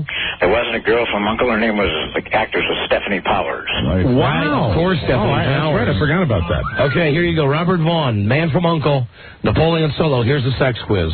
Have you ever been in a three-way or had group sex? No. No. Wow, okay, very good. Have you ever had sex while a woman is menstruating? I hope not. That's a no. Yes, so yes. Mm-hmm. Oh, yes. Okay, all right, so yes. Have you ever had a homosexual experience? No. Have you ever made love in your parents' home? I didn't have parents, so the answer is no. Okay. I had parents, but I never had a home with my parents. Okay. All right. Very good. All right. Have you ever enjoyed hot interracial sex? No. Have you ever J.O.'d in front of others? No. I thought you were referring to Jennifer Lopez for a moment. No. And I haven't done her in front of anyone either. Have you ever had sex in a public place? No. Have you ever been filmed or photographed while having sex? No. Have you ever had sex in the no-no? What does that mean? In the bad spot. Giving or receiving? Where food comes out. Yes. Yeah. Where food comes out. That's places. Okay. In case you're throwing up, it's two. The dry sense of humor, ladies and gentlemen, of Robert Vaughn. Robert, have you JO'd today? No. No. All right, got 3 more questions. Have you ever had sex in a car? Yeah. Have you ever had a one-night stand or sex with a stranger? Mostly. And round it off to the nearest 10, 50, 100, or 1,000. What do you estimate your total number of sexual partners to be? Oh, somewhere between 3 and 4 figures. 3 and 4 figures. Okay, we'll say 500. No, Rob, no, Buzz, no. Between 3 and 4 figures, you'd have to put him at least at 7. I mean, like at 900. All right. Between 3 and 4. I didn't get married till I was 41. Well, there you go. Oh, wow. Okay. All right. 900. I was in Hollywood from the time I was 19 with money in my pocket. Fascinating. No need to listen. And Charlie Sheen wasn't around to give me trouble too. You're a great man, Robert. Oh, man. I think it's the funniest answers on the sex quiz we've ever gotten. And we obviously are big fans. Everybody, please get out to the Gaithersburg Antique and Collectible Show this weekend, D.C. Montgomery County Fairgrounds, and see Robert Vaughn. I think you can tell he's a nice guy, and he'll treat you real nice. You're a very good sport, Robert Vaughn. Thank you very much. Thank you. My pleasure. Okay, nice having you on the show. Wow. Bye-bye. Great guy. Now, there's a I think he mystery enjoyed guest. himself, yeah. There's a mystery guest. Yeah? Oh, he was great. That's how you do it. Okay. Now, he only had 4 yes answers, but because I liked the ones he said yes to, I'm going to double his score and make it an 8. Yeah, and listen, you know what? In essence, what he's saying is he had sex with over 1,000 women. Absolutely. You know, as you pointed out, during that era, to be back in the the 60s, 70s, the era of free love, and to be a major television star, I mean, that was a big deal. It's like nothing has changed. It's like these soap stars now. Right. Well, now Tim is married. Teddy, you're not married. No. When's the last time you got laid from being on the show? God, I've never gotten laid from being on the show. No, I'm on the show. I've been on pretty infrequently, and we'll see if the future holds something different. Well, you know, that situation could probably be what it is. that could probably be taken care of. Lisa? Good challenge. There she is. Now she's throwing stuff at you, walking out of the room. All right, listen, we want to thank Timmy and Teddy for coming down today. It was great bowling against you guys last night. Your show, One Life to Live, it's obviously 2 o'clock on Channel 7, ABC. It is really it's very rare that to an individual we like everybody that showed up last night. I mean, that's a miracle that happened. And you guys are a great group, great cast. You must have a lot of fun doing the show. Yeah, we do. It's because people are often surprised how much we joke around right before we tape it, because, like I said, we get a pretty good body count on our show. So that's what I was hearing last night. That a lot of times in the middle of a scene, that someone will say something that's not in the script, and that they're doing it to try to goof up the other person, and that they'll just roll with it a lot. Yeah. You learn where you have the moment to tweak it. But I forgot yesterday. I plugged the show, but I didn't give the full web site. Oh, your Othello show. Yeah, go ahead. Othello show. It's performerweb.com/Othello. Performerweb.com/Othello. And when are you going to be in Othello here in New York? March 1st through the 16th at the Pantheon Theater. Very good. I want to see it. And, I do too. Teddy, anything you want to plug? I'd like to wish the Landon lacrosse team another parents are as well, and have grown up listening to you guys. So good. Love the show, and keep watching One Life to Live. Very good show. All right, get out of here, you guys. See you later, fellas. Get out of here. Thank you very much. There they go. The guys from One Life to Live. Very good. Tim and Teddy. Tim, talk to you soon. Good men. Teddy, thank you very much. Talk to you soon on the show. Appreciate it. Good men all about. Nice women, too. Thank you, man. Thanks a lot. Thank you very much. We're saying our goodbyes now. Timothy, give my best to Gina. Yes, right. Both Ginas on the show. Yeah, that's right. Hey, Tim, see you for the arena football. I'm not kidding about that. His wife won't go with him. I said, hell, he says to me, you want to go to the arena game? Yeah, hell yeah. Of course you do. That's wonderfully Sad. We have to break. Very good. Because we've gone like... well, man. we had a lot in that segment. That, to me, right there, that is the kind of mystery guest. Classic television. I dig that. That's fine. I told you, it didn't let you down. No, not at all. He's no Jake Steinfeld. That's your average 40-minute segment with eating boogers, having soap opera stars, and talking about Robert Vaughn pleasuring himself. So, I mean, that's what our show's all about. And listen, we got more booger eaters coming up, too. Hallelujah. Although the guy who blew his nose into the 2 pieces of bread and then ate the booger sandwich. Tough to beat. He's got to be the leader right now. He raised the bar. We will be right back. This is the Don and Mike Show. Trey says he's never been fishing before. So can he and I take turns with my fishing pole? All right. Better still, I'll let him have one of my poles, and then you can both have one. Gee, thanks, Sheriff. You can let him use your pole, Paul? The big one? Sure. But you all got to get some sleep. I know. One of you come in my room. Okay, Paul. Oh, no, wait a minute. You go, Trey. You stay in your own bed. Trey gonna sleep in your bed, Paul? Now, don't worry about it. You'll see him first thing in the morning. I'll bring him in as soon as he dozes off. Go to sleep. Come on. Righto. Righto. Hi, Paul. Andy. You can call Don and Mike anytime from anywhere in America. 877-365-3636. From D.C. on WJFK, 202-432-1067. And from New York City on WNEW, 877-692-1027. They're ready to believe you.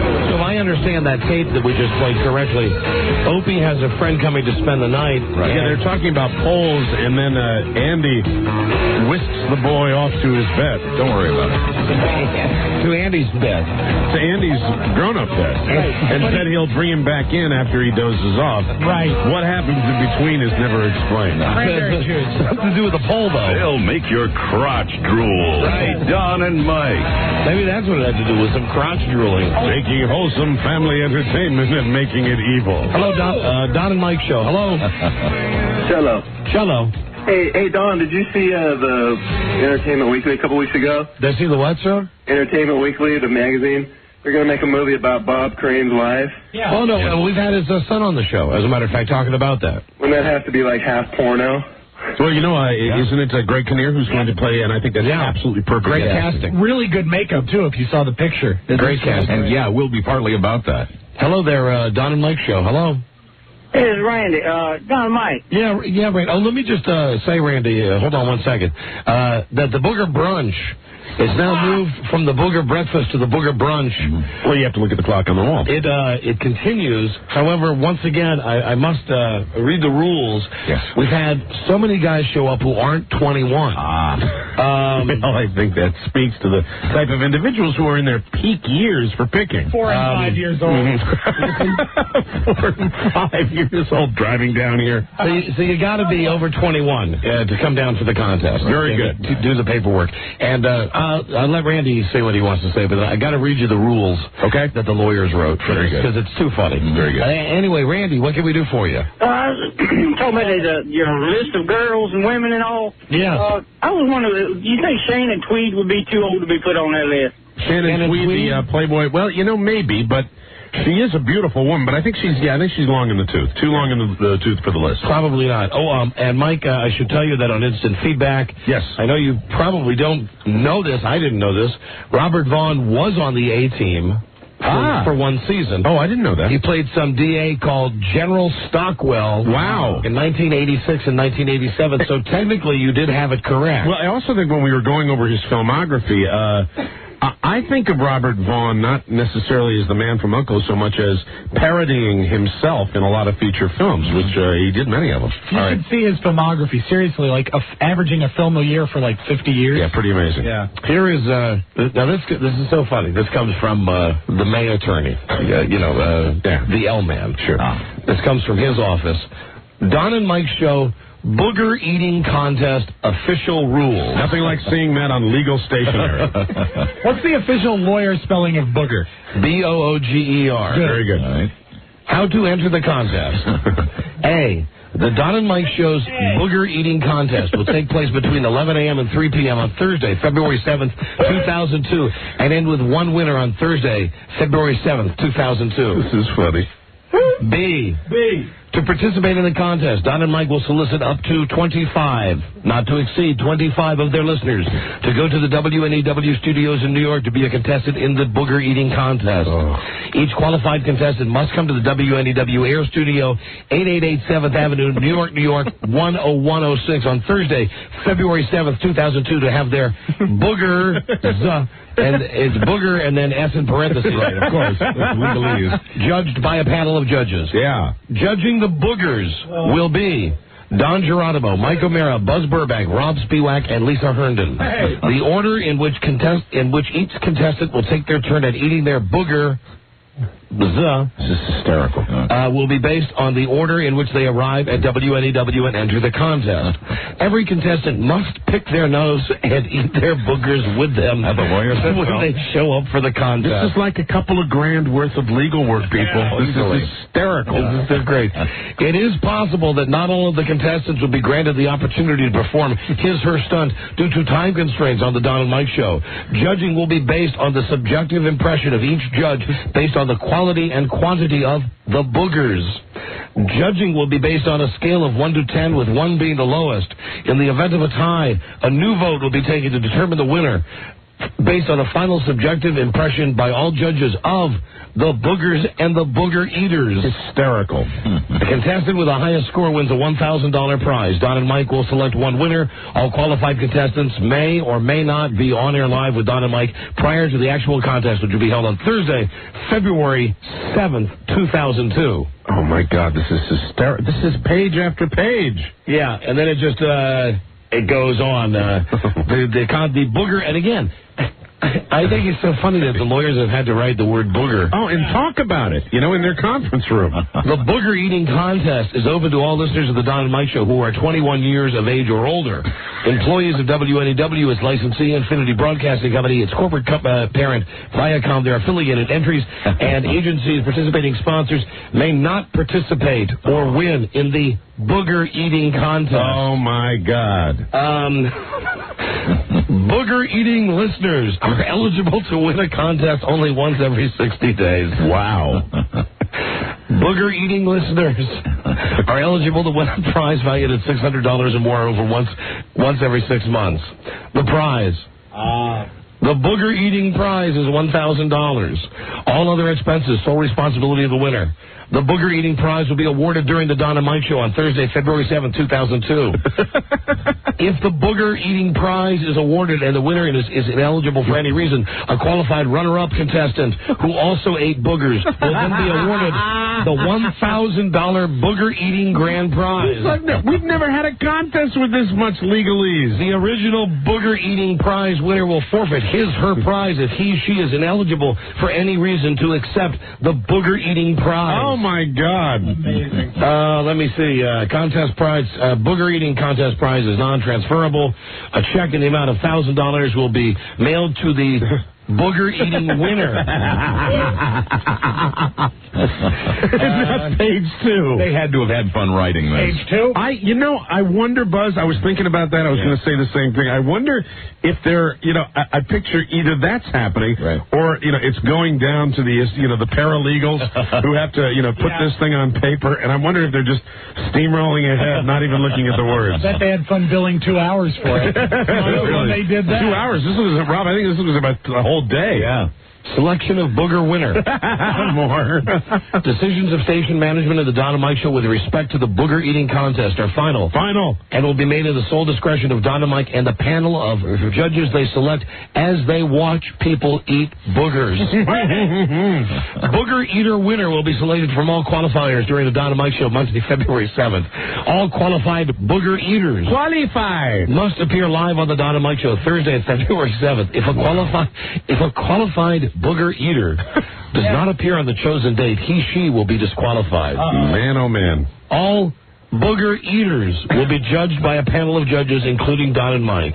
The judging panel shall award the prize based on its sole discretion, and the decision shall be final. Yes. And finally, no purchase is necessary. Right. This contest is void where prohibited. Oh, my God. As I go through, I'm going to, during a break here... That's worthy of framing, I think. I'm going to count the number of times that the lawyers had to write the word booger. Hysterical. I mean, it's got to be in there maybe 60 times. And all of this really, probably because we're talking about, a bodily fluid.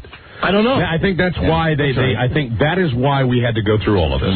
I really don't know. That's what they get crazy about. They get crazy about any type of substance that has to do with the body. Just look at the header. The Don and Mike Show's Booger Eating Contest official rules. There it is. Amazing. See it on the back of a cereal box. There's like a room of 12 guys making $500 an hour for this company. Amazing.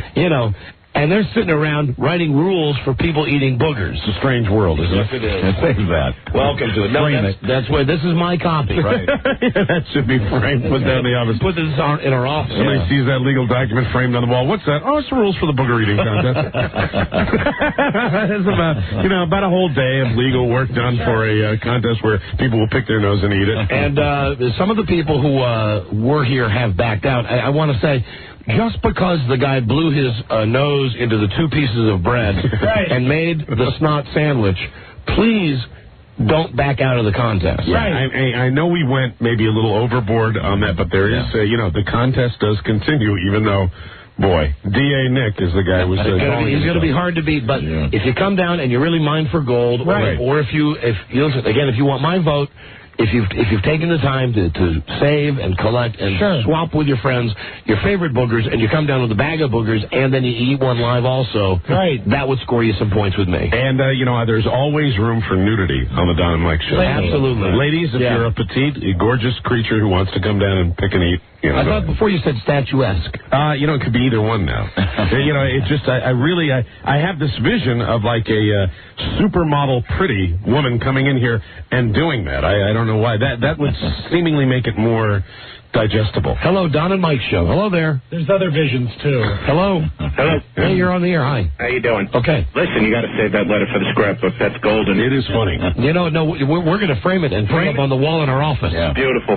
I mean, there's never been a bigger waste of legal mind and money than coming up with rules for a booger eating contest. But maybe now our greatest novelty item for the office has been born. Yeah, I think so. Thank you, my friend. No? Well, you're gone. Okay. Hello, Don and Mike Show.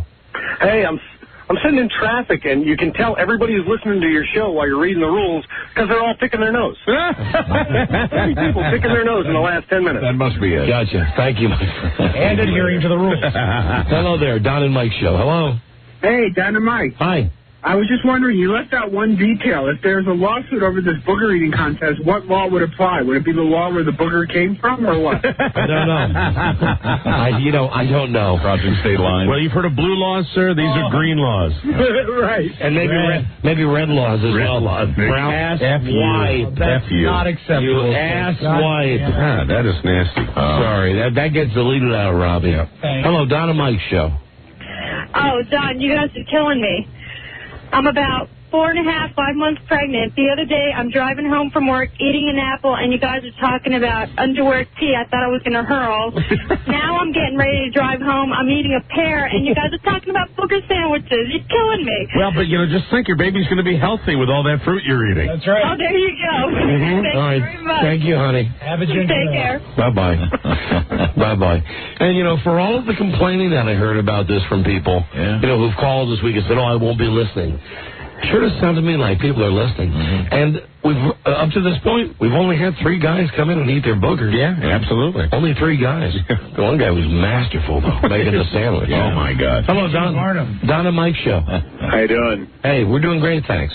Can I have somebody added to that list that you're doing the grading with?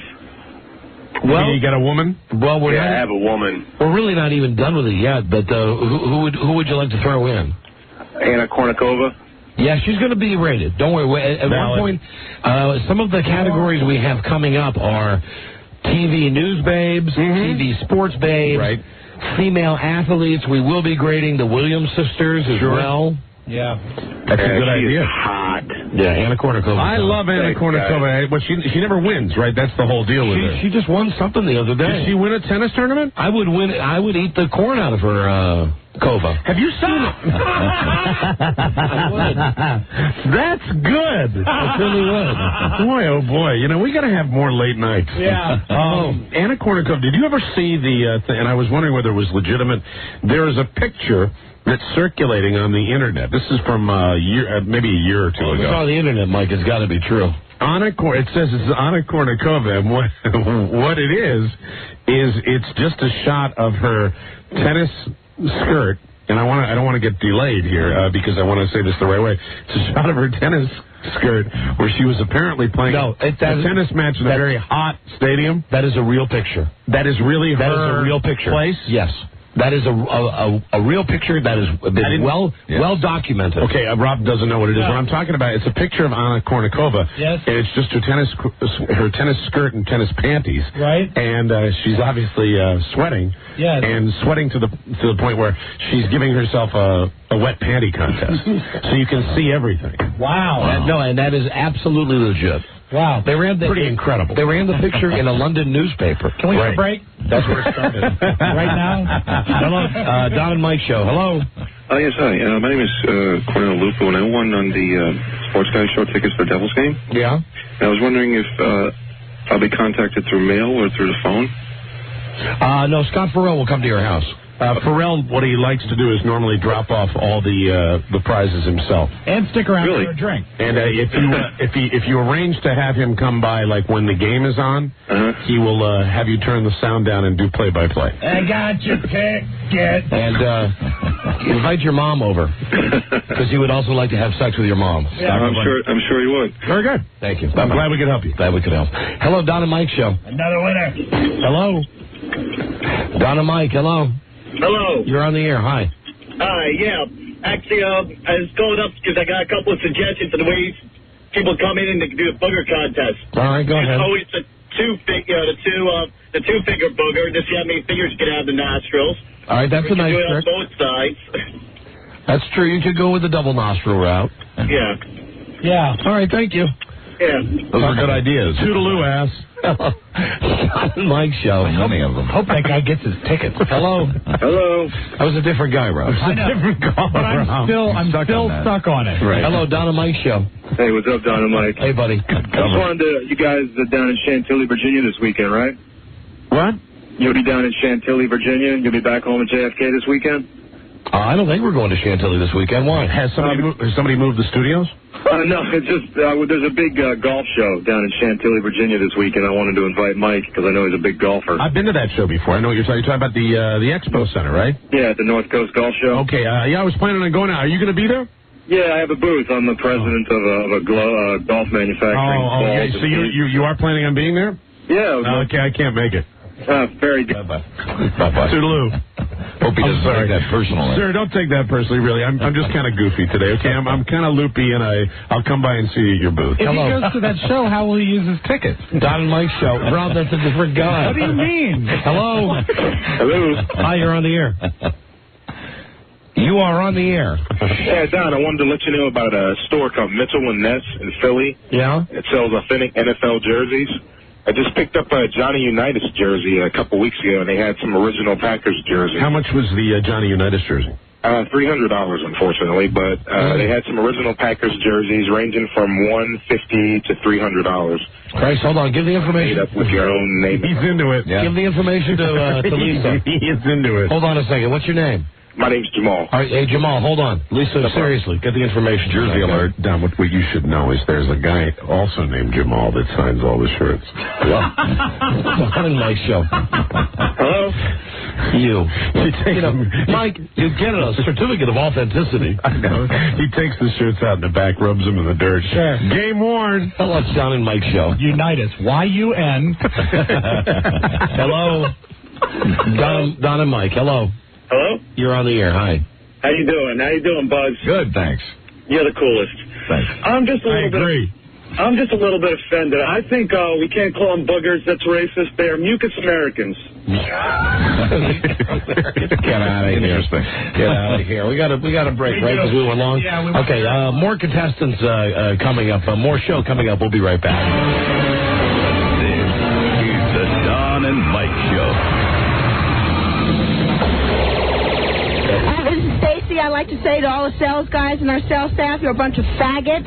You're faggots, a bunch of pussies. Anyone in particular? Must I name names? Yeah. You know who you are. You know who you are. Name the old guys by name, because we don't know their names. Hey, this is a Pat. Ivan, Pussy Pat, an old pussy. Corgi? He's a handsome, stunning faggot. Until God needs a disc jockey, they will be here for ye. Don Geronimo and Mike O'Mara.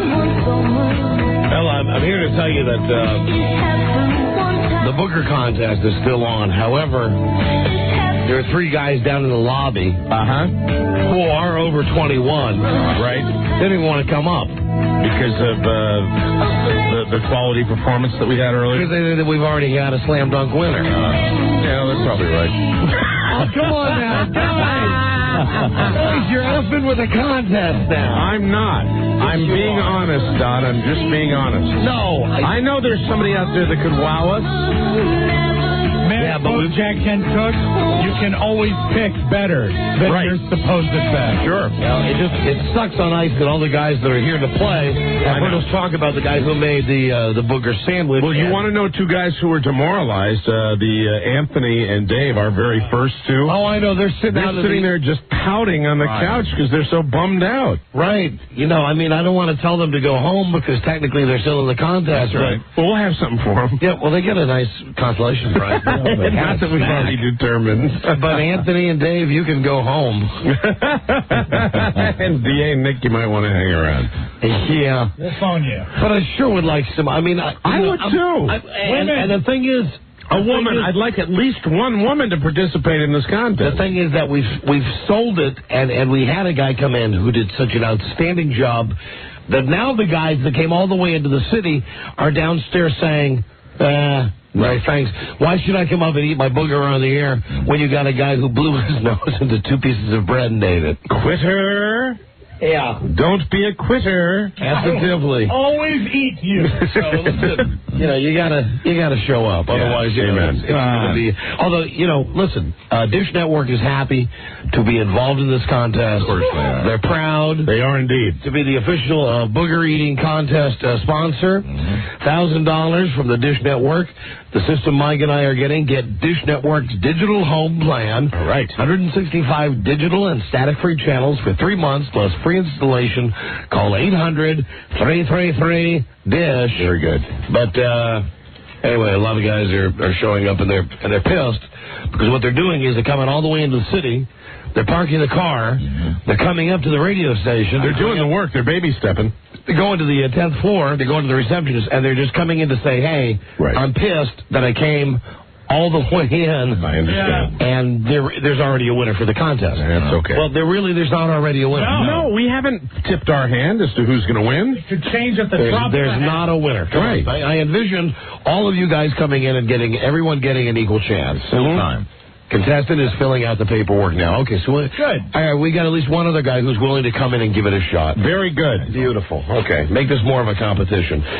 Today is Thursday, and it's February 7th, and it's our last day to fill out our Nielsen TV ratings diary. Very exciting. And the reason that this is so important is that we are in the all-important sweeps now. Oh, yeah.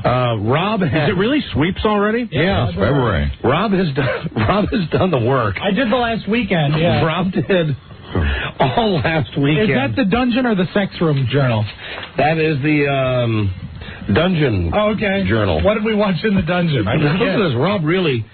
Thursday morning from 5 a.m. to 11 a.m., we watched Sports Center on ESPN. Okay? 6 hours. Now, Rob, this really sounds like this might be your actual viewing schedule. If it's skewed, At 11 a.m., At 11 a.m., we started with Little House on the Prairie. I always throw him a bone when I can. 1 o'clock, Christopher Lowell on the Discovery Channel. Yeah, you're right about that. The Little House on the Prairie is Rob's preferred viewing. I don't get to watch it anymore. 1 o'clock on the Learning Channel, The Dating Story.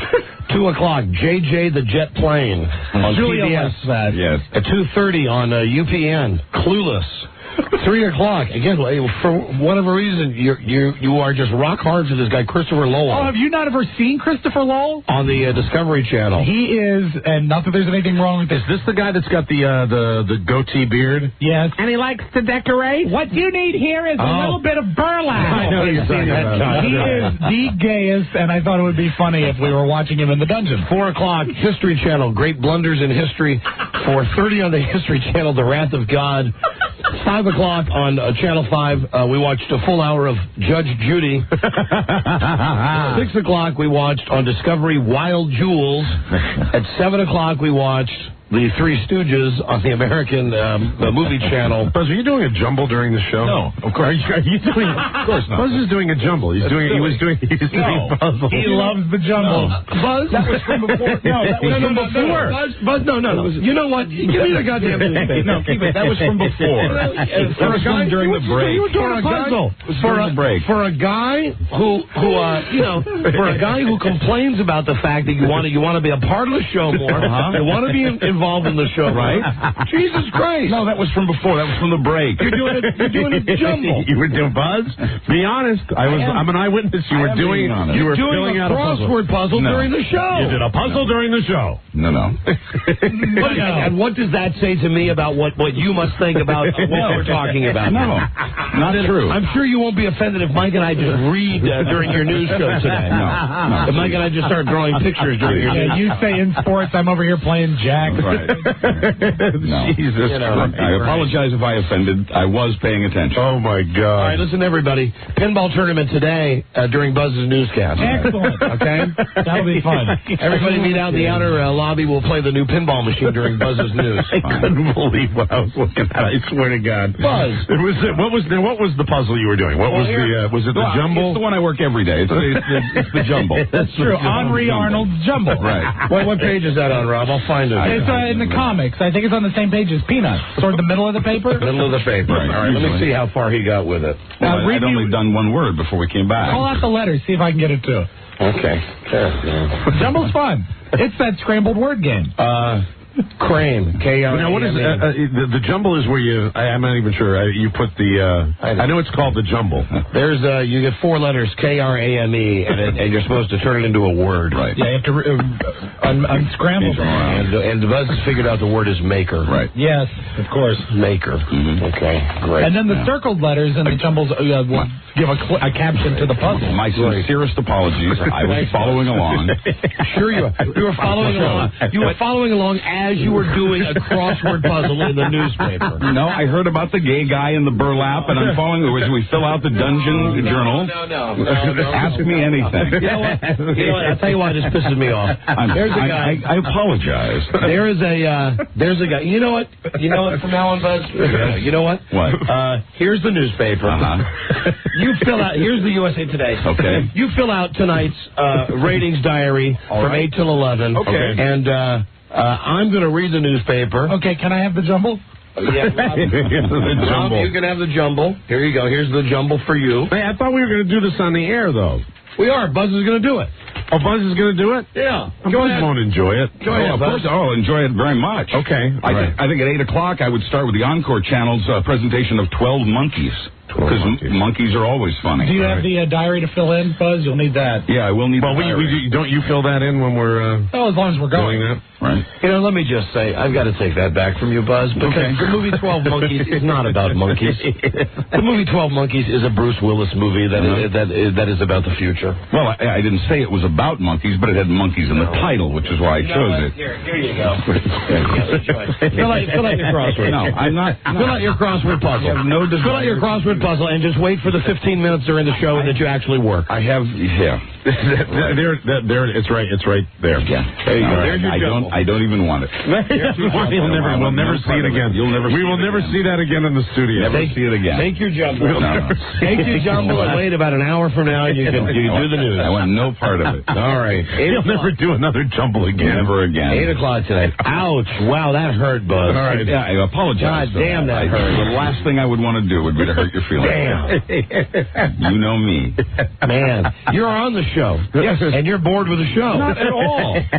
You're on the show, and you're so bored you're doing a crossword puzzle. Bored? Ask me anything. I followed every word.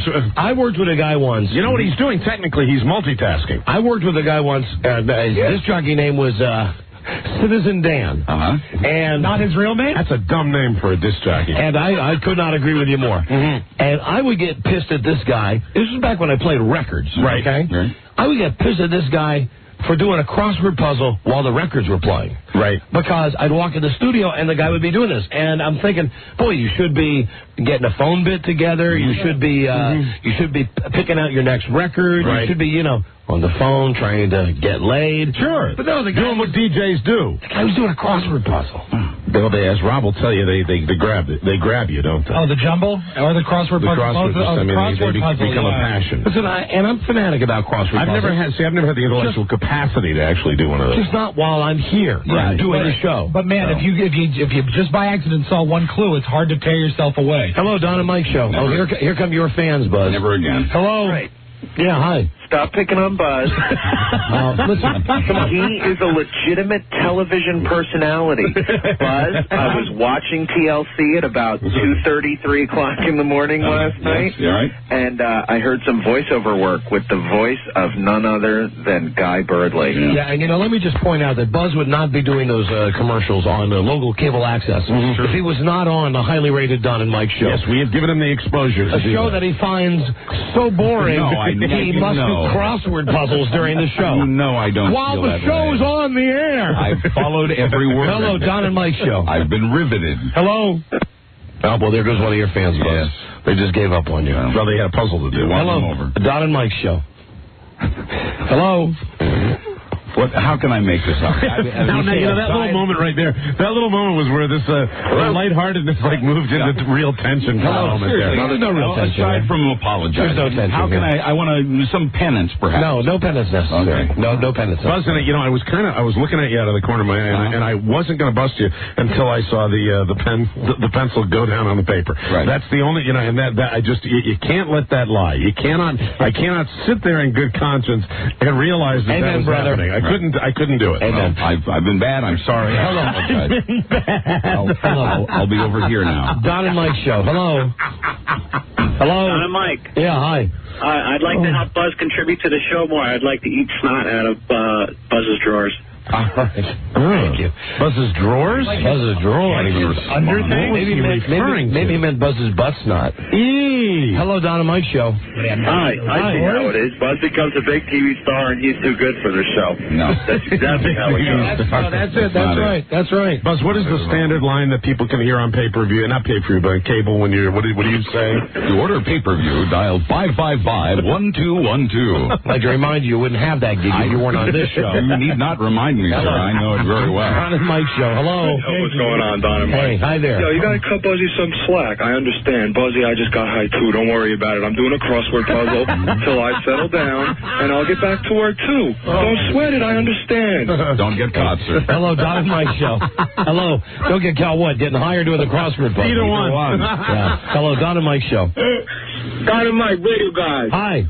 Why are you guys being so hard on Pretty Lady Loretta? Oh, pretty Loretta. With her lifeless feet. Hello. Don and Mike show. Hello. We got two more booger readers here anyway. Good. All right. Hello, Don and Mike show. Hey, Don, it's Jerry. Hi, Jerry. Hey, I just want to ask Buzz what 28 down was. I just can't get it. Call me in the office, sir. Wow. Hello. Oh, boy. Don and Mike show. Hello. Yeah, this is Dan. Yeah, hi, Dan. Hi, yeah, I can't understand how Buzz, we got the two most talented DJs in the world. There you go. Comedy, Amen. and I can't understand why he could do something like that. I was enjoying. Where are you calling from, sir? Jealous. You guys are the best. You calling from work or your car? Where are you? I'm in a car. And you're able to drive and listen at the same time? It's hard sometimes, believe me. Buzz, trust me. Buzz, I'm going to give you a piece of advice. Don't go down this road. Okay. You'll make it a lot worse for yourself, Buzz, please. You know, I'm the one that ratted you out. Now I'm trying to say the guy's just listening to the show. Right. The guy's not doing the show. Right. There you go. Thank you. Okay. I love you. Thank you, my friend. I don't normally contribute to that part of it. I mean, you guys fill out the diaries. Please do not attempt to defend yourself here. We'll make it. Hello, Don and Mike Show. Okay.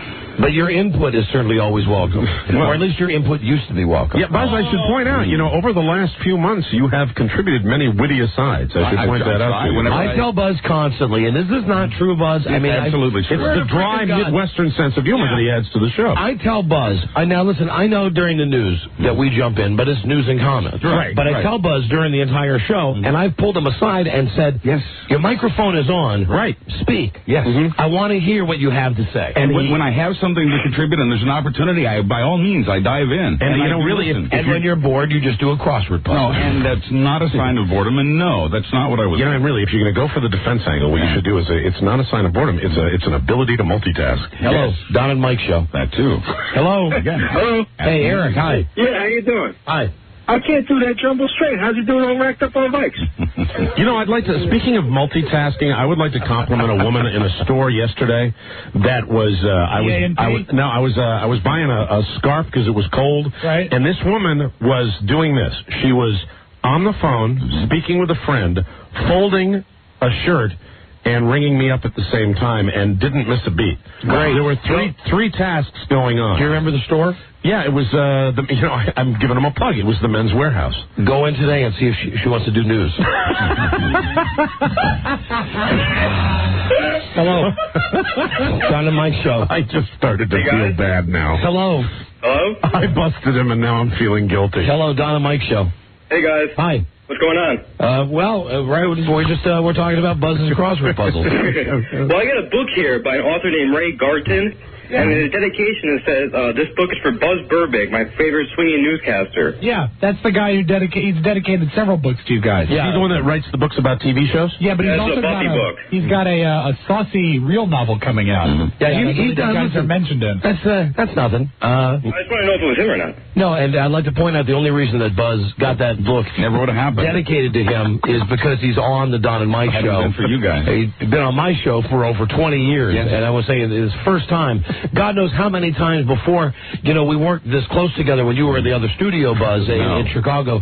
Now I'm thinking back. This is like finding out that your spouse has been cheating. I wonder how many times back in the day, back at B96 when I thought you were doing a show with me, how many times you were doing a jumble. Please don't be hurt. In those instances, I always left my newspaper at home. It's only because we were in New York that the newspaper was even in here with me. There you go. It starts easy. Hey, Buzz? Yes? I understand. Thank you, Mike. I started this whole thing. You ratted him out, Mike. I totally ratted him out. Mikey the snitch. I feel like a snitch now. Rightly so. All right, we're going to break. Johnny, we got 2 new contestants? Yep. Yeah, all right. We got 2 new contestants. We'll send those diaries right off. Yeah, and you know what? We'll fill them. We'll fill these out at some point before the shows. Okie doke. Very good. Maybe during the news. Okay. All right. Come on, Buzz. We love you. We love you, Buzz. And I love you, and I do apologize. The last thing I would ever want to do is hurt your feelings. You don't have to apologize. I swear to God. You don't have to apologize. Just don't do crossword puzzles during the show. No, never again. It'll never happen. Anything like it will Thank you. Okay, thank you. Thank you, Buzz. I swear to you. We're okay. We're all okay now. We're fine. Very good. What did Johnny put on the screen? I'd be screening calls, but I'm playing Scrabble. Everybody's piling on. See you during the break, Johnny. I'll teach you how to do both. All right. More contestants for the Booger contest straight ahead. We'll be right back. This is the Don and Mike Show. Who's this? This is a very special call. Hello, is this G. Gordon Liddy? Yes, it is. This is Regis Philbin. How are you? Hey, Reg. You You can call Don and Mike anytime from anywhere in America. 877-365-3636. From D.C. on WJFK, 202-432-1067. And from New York City on WNEW, 877-692-1027. They're ready to believe you. Damn straight. You're listening to them right now. Don and Mike. We're going to do the booger thing again here. Yeah, hold on a second, Don. What? I was wondering why you can go ahead. I just brought something in from the office. I was thinking that maybe Buzz and I could get a little Monopoly. This was just lying around the office. I thought we could... Maybe later after the show, Mike. I saw Stephen Wright. That's why you brought your coat in. I saw Stephen Wright on Letterman the other night. Right. And first off, he still loves his delivery. Right? Right. It's just deadpan. And it's like stream of consciousness. And at one point he says, how come only one company makes the game Monopoly? That's good. That's funny. Laughed a long time. Yep. And Buzz, as I was Johnny, bring the next contestant. As I was telling you, the whole crossword thing, it really gets back to this guy, Citizen Dan. Yes, Citizen Dan. And here's the deal. I'm working at this station in Pittsburgh, 96 Kicks. Right. WXKX. Right? Now, just one at a time, Johnny. And I'm doing 6 to 10 at night. Right. John, just put on the screen. You want them both? Just one at a time. I'm doing the 6 to 10 shift, and I'm desperately want to do the afternoon show. Right. And I'm coming into work, and I see this guy, Citizen Dan, who not only is doing crossword puzzles during his shift, but you know we got these big, gigantic windows in between the studios? Yes. What he's doing is he's going in with tools during a show, and he's taking the frames off so he can clean the inside of the glass. While he's on the air. Yeah, between the studios. And because I'm a little ratty disc jockey trying to climb my way up the ladder. You're right. I go into the program director's office, and I say, you want to see what your afternoon drive disc jockey's doing? Take a look right now. There he is. He's cleaning the windows. He's cleaning the windows. And then I would go and go, he's doing the crossword again. He's just doing the crossword. Did you ever get the afternoon gig? No. Oh, that's why you're angry. No, they fired my ass. I worked with a jock once who used to clean his gun while he was on the air. So I he was did too. equally distracted. But I figured out, I gave it a lot of thought during the break, and I just want to say, hi, my name's Buzz. I have a problem. I'm addicted to puzzles. You're fine, Buzz. Hello. Don and Mike show. Hello. Hey, what's up, guys? Hey. I just figured out what 32 down is. 32 down. Buzz is fired. And I just have one more thing to say. Yeah. Buzz, you no talent douchebag. You should pay 100% attention to the show and let Don and Mike carry you. Oh, my God. You're right, sir. Thank you, sir. May I have another? The hits keep on coming. Thank you. Wow. He's up on old Buzz. Yeah, come on. Now we're having fun. He's up. Here is our next contestant. And Rob, once again, you got to slide him over to his right. Thank God. So I can get a better view of what's happening. Hey, my friend, what is your name? My name is Corey. What's your name? Corey. And Corey, where are you from? Staten Island. All right, Corey. Did you bring any with you? No, I didn't bring anything with me. All right, another guy's going to go with the live pick. All right, so we are going with the Booger brunch. If you're ready, which hand will you be using? Well, this is what I'm going to do. I'm going to something else before I actually pick my nose. All right, go ahead. It's all in the presentation. I guess so. Oh, no. Oh, no. Unzipping his pants. Oh, no. Reaching behind. Wow. No. And then he put his finger in his nose. Yo, that's really good. It tastes real good. And then into his mouth. Oh, God. Oh, God. There's your presentation. I had corn. Call the other guys in. Let the other guys in. Come on, guys. Come on, the other contestants are out there. That was Corey, number 4. Guys, Oh, my God. Guys, you all saw that, right? Yeah. Now all I can smell is, crap. Like Mike's band. Oh, my God. Oh, my. Did we manage during all of that screaming to give any kind of description of what was happening? Yes, I think Well, Mike, you weren't even looking, so. I was squinting my eyes. I was looking away, but I kind of got the idea when I saw the hand go down there. Let me just say between the pillows. the finger went into the dookie. Right. Yeah. Up the nose. Right. Into the mouth. That's right. Yep. Okay. Congratulations, Corey. Corey, contestant number 4. Wow. Ass to mouth. Wow. I must give you a grade. We must all grade him now. Yes. Very good, Corey. Corey. Thanks, Mike. Oh, you're welcome, Corey. Corey, you better stop focusing on me. I'm going to barf. All right. I mean to tell you that finger went way in. Yeah, Corey. It kind of hurts now, too. Look at Corey's unabashed joy. That just disturbs the F out of me. You know, I want to say that the other contestants were outside the studio. Yeah, they were all just watching. Right. They knew exactly what I was going to do. They were out there clapping. All right, Corey. Get away from the microphone. All right, everybody get out of there. No. We got one more guy. We got one more. Who's guy. next? Step up. He's a Patriots fan, obviously. Happy about the Super Bowl. What's your name, my friend? Mitch. Mitch, where are you from? Greenwood Lake, New York. Beautiful. I'm already starting to. Did you bring a bag with you, or are you gonna? No, I'm gonna do it. Okay. Double. Okay, so that means one finger in one nostril, one finger in the other nostril. He's presenting his pinkies to you, Don. Okay. All set? We're ready. There, and? His hands are shaking. Wow, he's really digging. He's in. Oh, that looks painful. Major project. No, he didn't. Not that much. Did you come up with anything? A little. Rob, is there anything over there? Would you like to go back, sir? You know, just mostly it appears moisture. You can go again. You can go. Yes. Try again. Go ahead. He's shaking with anticipation. So am I. This guy has 2 fingers up his nostrils. Okay. Moisture. Yeah. All right. Go ahead. All right, go ahead. Go ahead. Okay. Oh, and into the mouth. Thank you. Well, okay. Are they done? Interesting. Interesting flavor. Okay. What was the flavor? Could you describe it for us, please? More towards a... Careful. Thank you. More towards a tangy type of...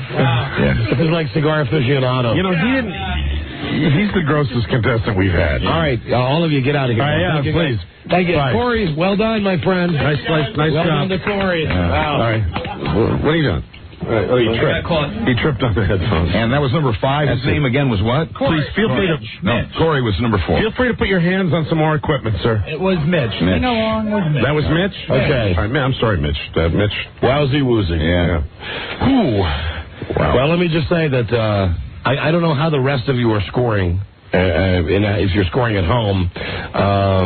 I have given the identical mark to 2 of our contestants. I came close to doing that. Yeah, within a tenth of a point for me. I was 4/10 of a point. There's 4/10 of a point between our 2 best contestants, as far as I'm concerned. This is going to be a horse race. I myself cannot discern which is more upsetting. Right. I cannot discern. So far, we have Anthony, Dave, D.A. Nick, Corey, and Mitch. Right. Let me say that Anthony and Dave both picked him and ate him. The third guy, D.A. Nick, blew his nose, and I mean vigorously blew his nose into 2 pieces of bread. Open-faced sandwich. And ate the sandwich. I mean, and ate the whole thing. Yes. The fourth guy, Corey, first it was back there, of which we do not speak. Right. To nose. He was giving himself a proctology test, and then in his nose after it was in the bad place, right, and then in his mouth, and then we had the last guy who had 2 pinky fingers that went into the nostrils and just came out with a watery mix on the end of his fingers. Tangy, as he said. Well, they're all doing a fine job. They are. Somebody might want to disinfect those headphones that Mitch was wearing. They are. Hello, Don and Mike Show. Hello. Hi, this is Kenny from Staten Island. Hi, Kenny. How you doing? Well, I'm a native of Staten Island, but since Corey comes from Staten Island, my house is going on the market tomorrow. I'm out of here. Like that doesn't happen all the time in Staten Island. Hello, Don and Mike Show. Hey, guys. How we doing? We're doing great. Listen, Don, Mike, I'm in New York. I've been listening since the first night when you came on 7 o'clock here in New York. And today is the first day that I've actually had to change the station. Wow. Well, thank you. I can't listen to this. We are delighted that we have offended your sensibilities. Wait a minute. Hold on, though. You're calling to say you're not listening, but you obviously had to listen then. Well, I went back. I turned it off as soon as... Yes, you can't stay away. When I got to think there, I had to go. Okay, understood, but now you're back. I'm back. Enjoy the rest of the show. Thank you, my friend. Well, there's no problem with that. No, not at all. There's no problem with that. If you're bothered by something for a moment, you can, turn it off. Just turn it back on. Everybody has to look away once in a while. That's all. I mean, but listen, for all this... That's right, Mike. Yeah, isn't that right, Buzz? For all this talk about, I can't stand this. I like these same people, when you see a gory wreck on the side of the road, not to stop and look. Same thing. You do it. You do it.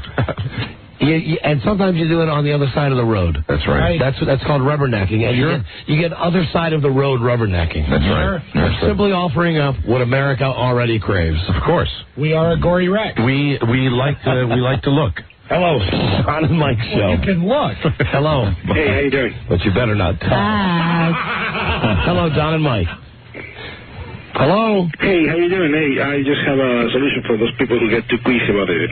What? The bugger. Wait. What? People who get squeamish. Yes, for people who get upset. Upset or whatever. Yeah. Just, what I'm doing is, when I'm not eating, then I listen to it, and when I was eating lunch, I just shut off the radio and then turn it back on. You don't have to. There you go. Thank you, my friend. Thank you. So that's a lesson to our listeners. If you get squeamish, what you do is shut up the radio when you're eating. Hello, Don and Mike show. They do prevent you from being queasy. Queasy. I was listening, I was having my sandwich, and the guy put his finger in his boot and then put it in his mouth. Hello, Don and Mike I show. said, this is not for me. It's making me feel queasy. I'm squeamish. Hello, Don and Mike. Shut up with the radio. Shut up with the radio. Hello. Roy. Yes. Hi. Hi. Do you know that while Corey was doing his thing and you guys were turning away, that slacker Buzz was the only one who paid attention and was describing what was going on? Way to go. Way to step up, Buzz. Thank you. Thank you. Nice job. Thank you. That worries me about you, Buzz. Tweak it up a little. Hello. Don and Mike show. You understand. Hello. Hello. You're on the air. Hi. Yeah, this is the unofficial advertising for last night's bowling. Nice job. Oh, listen. It's Joe C. How are you? When we were at Bowmore last night, this guy, your name is Joe, right?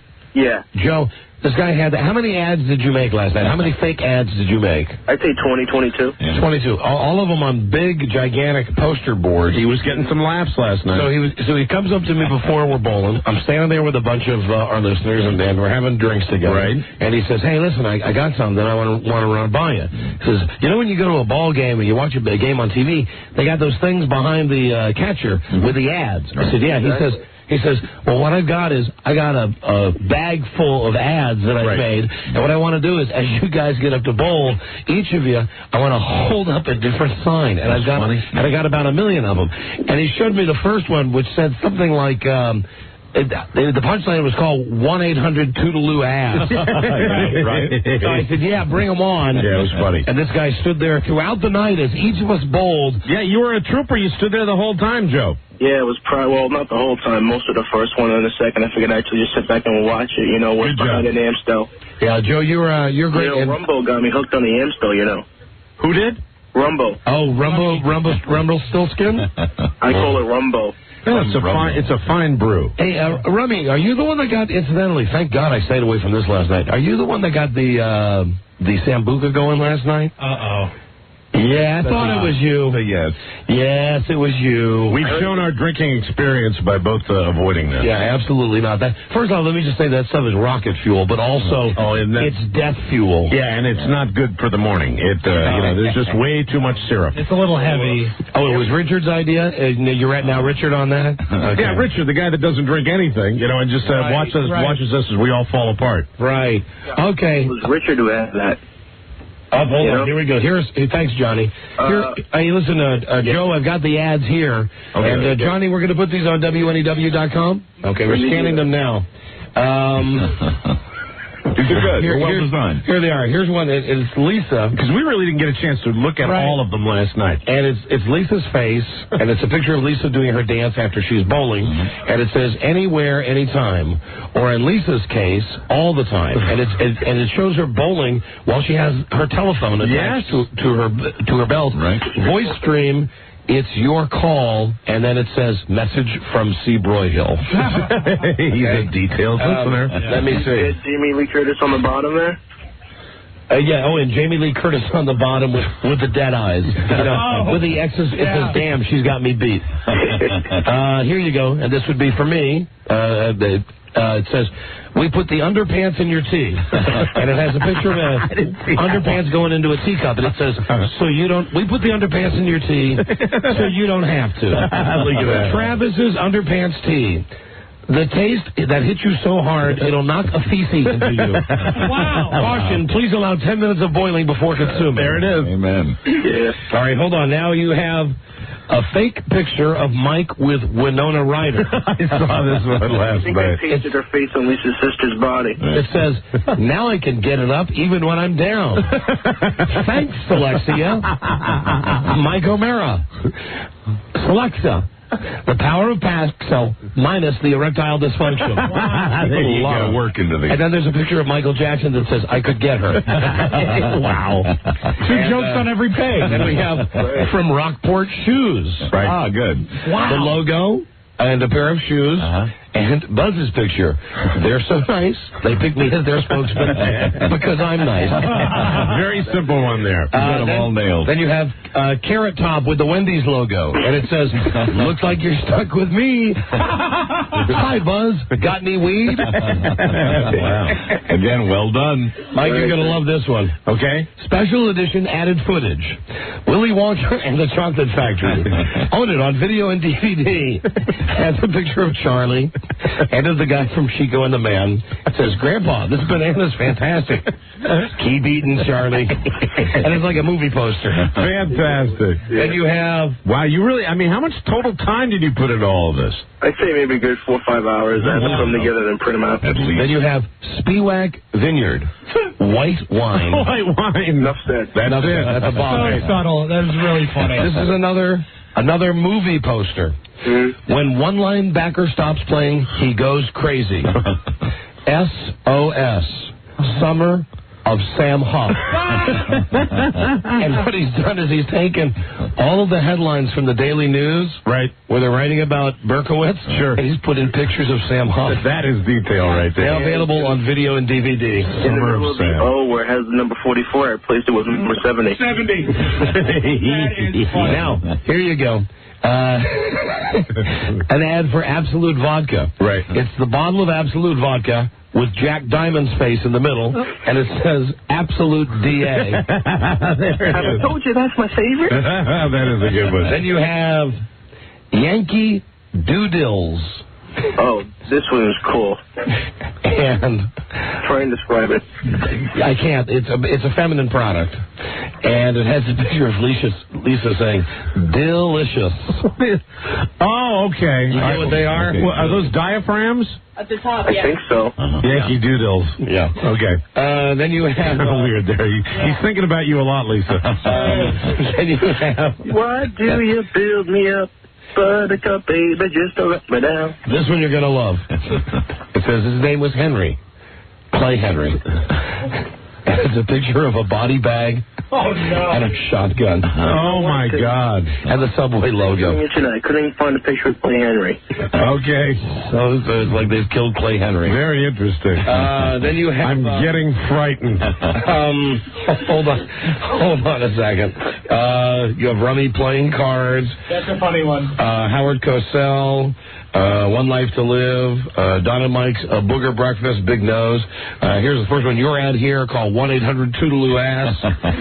And this is the best one. It's an ad for Jameson's whiskey. Right. And it's a picture of Mike in the studio laying back with 1, 2, 3 bottles that have obviously been superimposed, but well done into the picture. It says, the only antidepressant you'll ever need. How great is that? Pretty classic. Oh, that is funny. 3 empty bottles. Fantastic. Right. Yeah, listen. Just laying over the desk.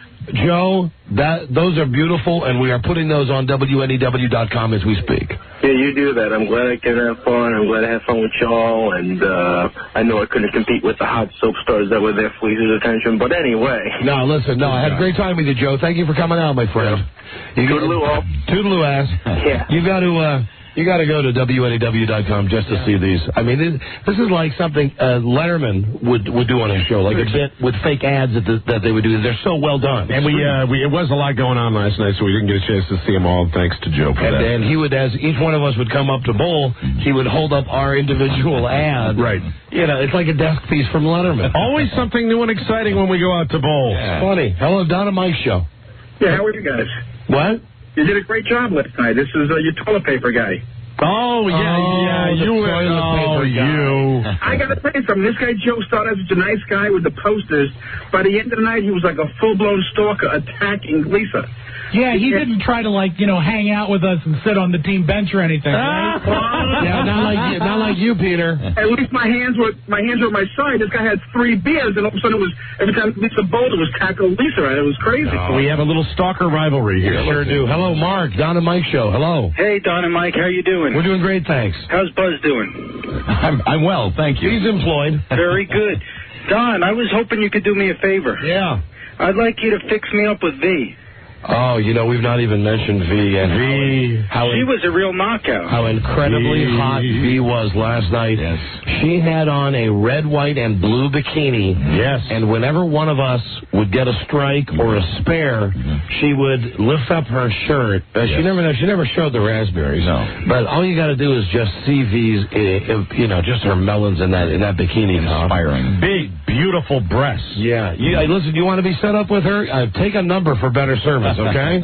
Okay, buddy. All right, goodbye, buddy. Take care, buddy. So long, pal. Toodaloo. Crazy. Toodaloo. It's not like every guy in that bowling alley last night, including the soap opera guys. Right. Yeah. V has... we're staring at her. She's got something going on. Everybody stares. Even the soap opera guys were coming up to me and going, who's that? Is that a member of your crew? I said, no, she's just a girl who comes out and sings naked on the show. And she did a little bowling last night. Yeah. She did. Yeah, the second game. Mm-hmm. I don't even remember the score. Good time. We lost by 30. We got a break. We'll be right back. Don and Mike Show. Look how loud I have to yell! This all seems a little elaborate for Sloppy Joe's. I know what the other 11 forks are for, but what do you do with this one? Why, Marge, I believe you're supposed to scratch your ass with it. Or what Oh, that's a lifesaver. 2 screaming semen demons, Don and Mike. Damn straight. Okay, listen, do we have to wait till the end of the show? Can we? I mean, no, let's do it. All the contestants are here. Want to do it? Want to pull the plug? Yeah. I mean, normally I would say no problem, but then I realized we have a legal document that we have to adhere to. Yeah. We can end it when we want. Let's get Remington Steele here. I don't think any more contestants are showing up. What do you think, Rum? Yeah, call it. Okay, we're calling it. Call it. Hold on, let's get our voting together. Should we turn in our votes? Yes. I don't know where mine are. Hold on a second. All right. It's been a busy show today. I got to revote. Help me out with the guys. Okay, I'm going to take you through the first guy. The first guy was Dave, right? Oh, is that the guy in the Redskins jersey? Yeah, that's the Redskins guy. Okay. He's the very first one. You gave him. You had mentioned you gave him extra credit for being the first. I did. Second guy, Nick. Okay, I remember him. And third guy, D.A. What was it? D.A. No, Nick. The third guy's the guy. Anthony was the second guy. And the third guy is the guy who made the sandwich. Nick. Yes, he made the sandwich. Okay. Then you had Corey. Right. Corey went from bottom to top to mouth. And then the last guy's the guy who Mitch, the 2 pinkies in. Came up more. You've revoted. 1, 2, 3, 4, 5. Tangy, he said. There you go. Everybody ready to vote? I think we've got our votes in. Votes are in. And what we should do is get all of the contestants in here. Very good. And we'll announce the scores. We're going to tabulate. Of course, one of these guys will win $1,000? Yes.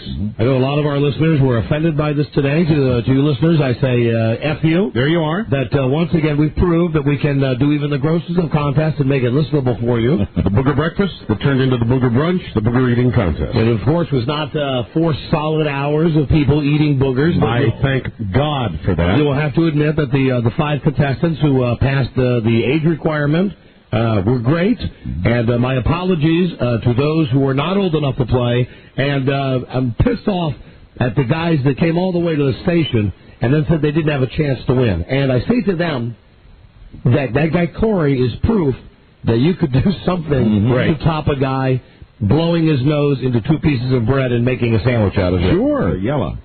Yeah, that's right. You're yellow. And Corey was a wild card, and it's what you said when you were imploring these people that were bagging this. Because some guys, we had guys, they called from the 10th floor, the reception area, so they're guys who drove from Connecticut. Right. They come down here, they pay $20 to park their car, they hear this guy on the air, they come into the station, and they come in just to say, oh, yeah, and incidentally, tell Don and Mike, F you, that we know the contest is already over. And then Corey showed up and he proved you right that you never know what people are capable of. Here now, speaking of bets, we weren't speaking of bets, but speaking of gross, yes. Here is Travis, the guy whose underpants I drank the St. Louis Rams tea out of. Very good. Hello, Travis. How you doing? I'm doing fine, Travis. I will tell you this, though. I did go to see my general physician. It's wise. On some recommendation, I did go to see my general physician. In all seriousness, I didn't ask you this. When you woke up the morning after that, I mean, how were you feeling in general? Did you have any ill effects of drinking that stuff? I did not. I don't think there was enough of anything to be a problem. But based on some things with some doctor friends that... Yes. I went to see a general doctor, told him what happened, and they took blood samples and stuff, and... You can't be too careful. Basically what they said is if anything happens... You have 6 months to live. Yeah, if anything happens, we'll let you know. Very good. Great. No, which is fine. Right. Because they said, most likely you're not going to hear from us. Right. But the real embarrassing part came when I had to, you've always got to fill out paperwork. Right. And you've always got, and even though they have my insurance stuff on file at the doctor's office, you got to write why you're coming in, right? Well, I'm coming in because I drank some guy's underpants tea. What did they say? Take a seat in the lobby, Mr. Smithers? No, I'm doing great, Travis. How's the booger contest compared to Monday's ass drinking tea? Oh, listen, this is nowhere near, today is miles ahead of me simply drinking your tea. But it is, I hate to be a promotional animal, but it's always something special on the Don and Mike show. It always is. Thank you, my friend. Except, sometimes Buzz gets bored. We try to keep him. We try to keep him amused. Hello, Don and Mike show. Yeah, I need a 3-letter word for ceramic planet. Pot, sir. Way to go, Rob. Pot. No, Buzz had pot. Yeah, well, Buzz always has pot. Rob, are you doing the math? I've got the math done, and I can read them to you whenever you're ready. Bring them over. I'd like to read them. Okay. Yeah, shall we bring our contestants in? Let's bring them in, and Robbie. Bring our contestants in, Johnny. I guess I need the timpani. Time for the big announcement. These are their names, this is their average, and this is their point total. Here come the contestants. Okay, so who's the winner? This guy's the winner? 3, 4, 5. It's tight. Don, can I say something to the contestants before you read the results? Yes. Guys, I want to say this to all of you. Let's all come in. And I want you all to know, no matter what these results are, you should all know this. So no matter who comes in number 1, just remember you're all losers, okay? Thank you. Yes, you're all losers, guys. Yeah, very good. Rob, what is the top number? Is that the average score? Yeah, the average score that we gave out, and then the total points. I mean, you can go by either one or just both. Okay. Let me see. In 5th place, the very last. 5th place, with a total number of points on a 1 to 10 scale of 15.4, it's Mitch. Yay! Mitch, step up to the microphone, please. You came in 5th place. You're the guy who put both pinkies and came out with wet stuff. You're dead last. How do you feel, Mitch? Feel very fine.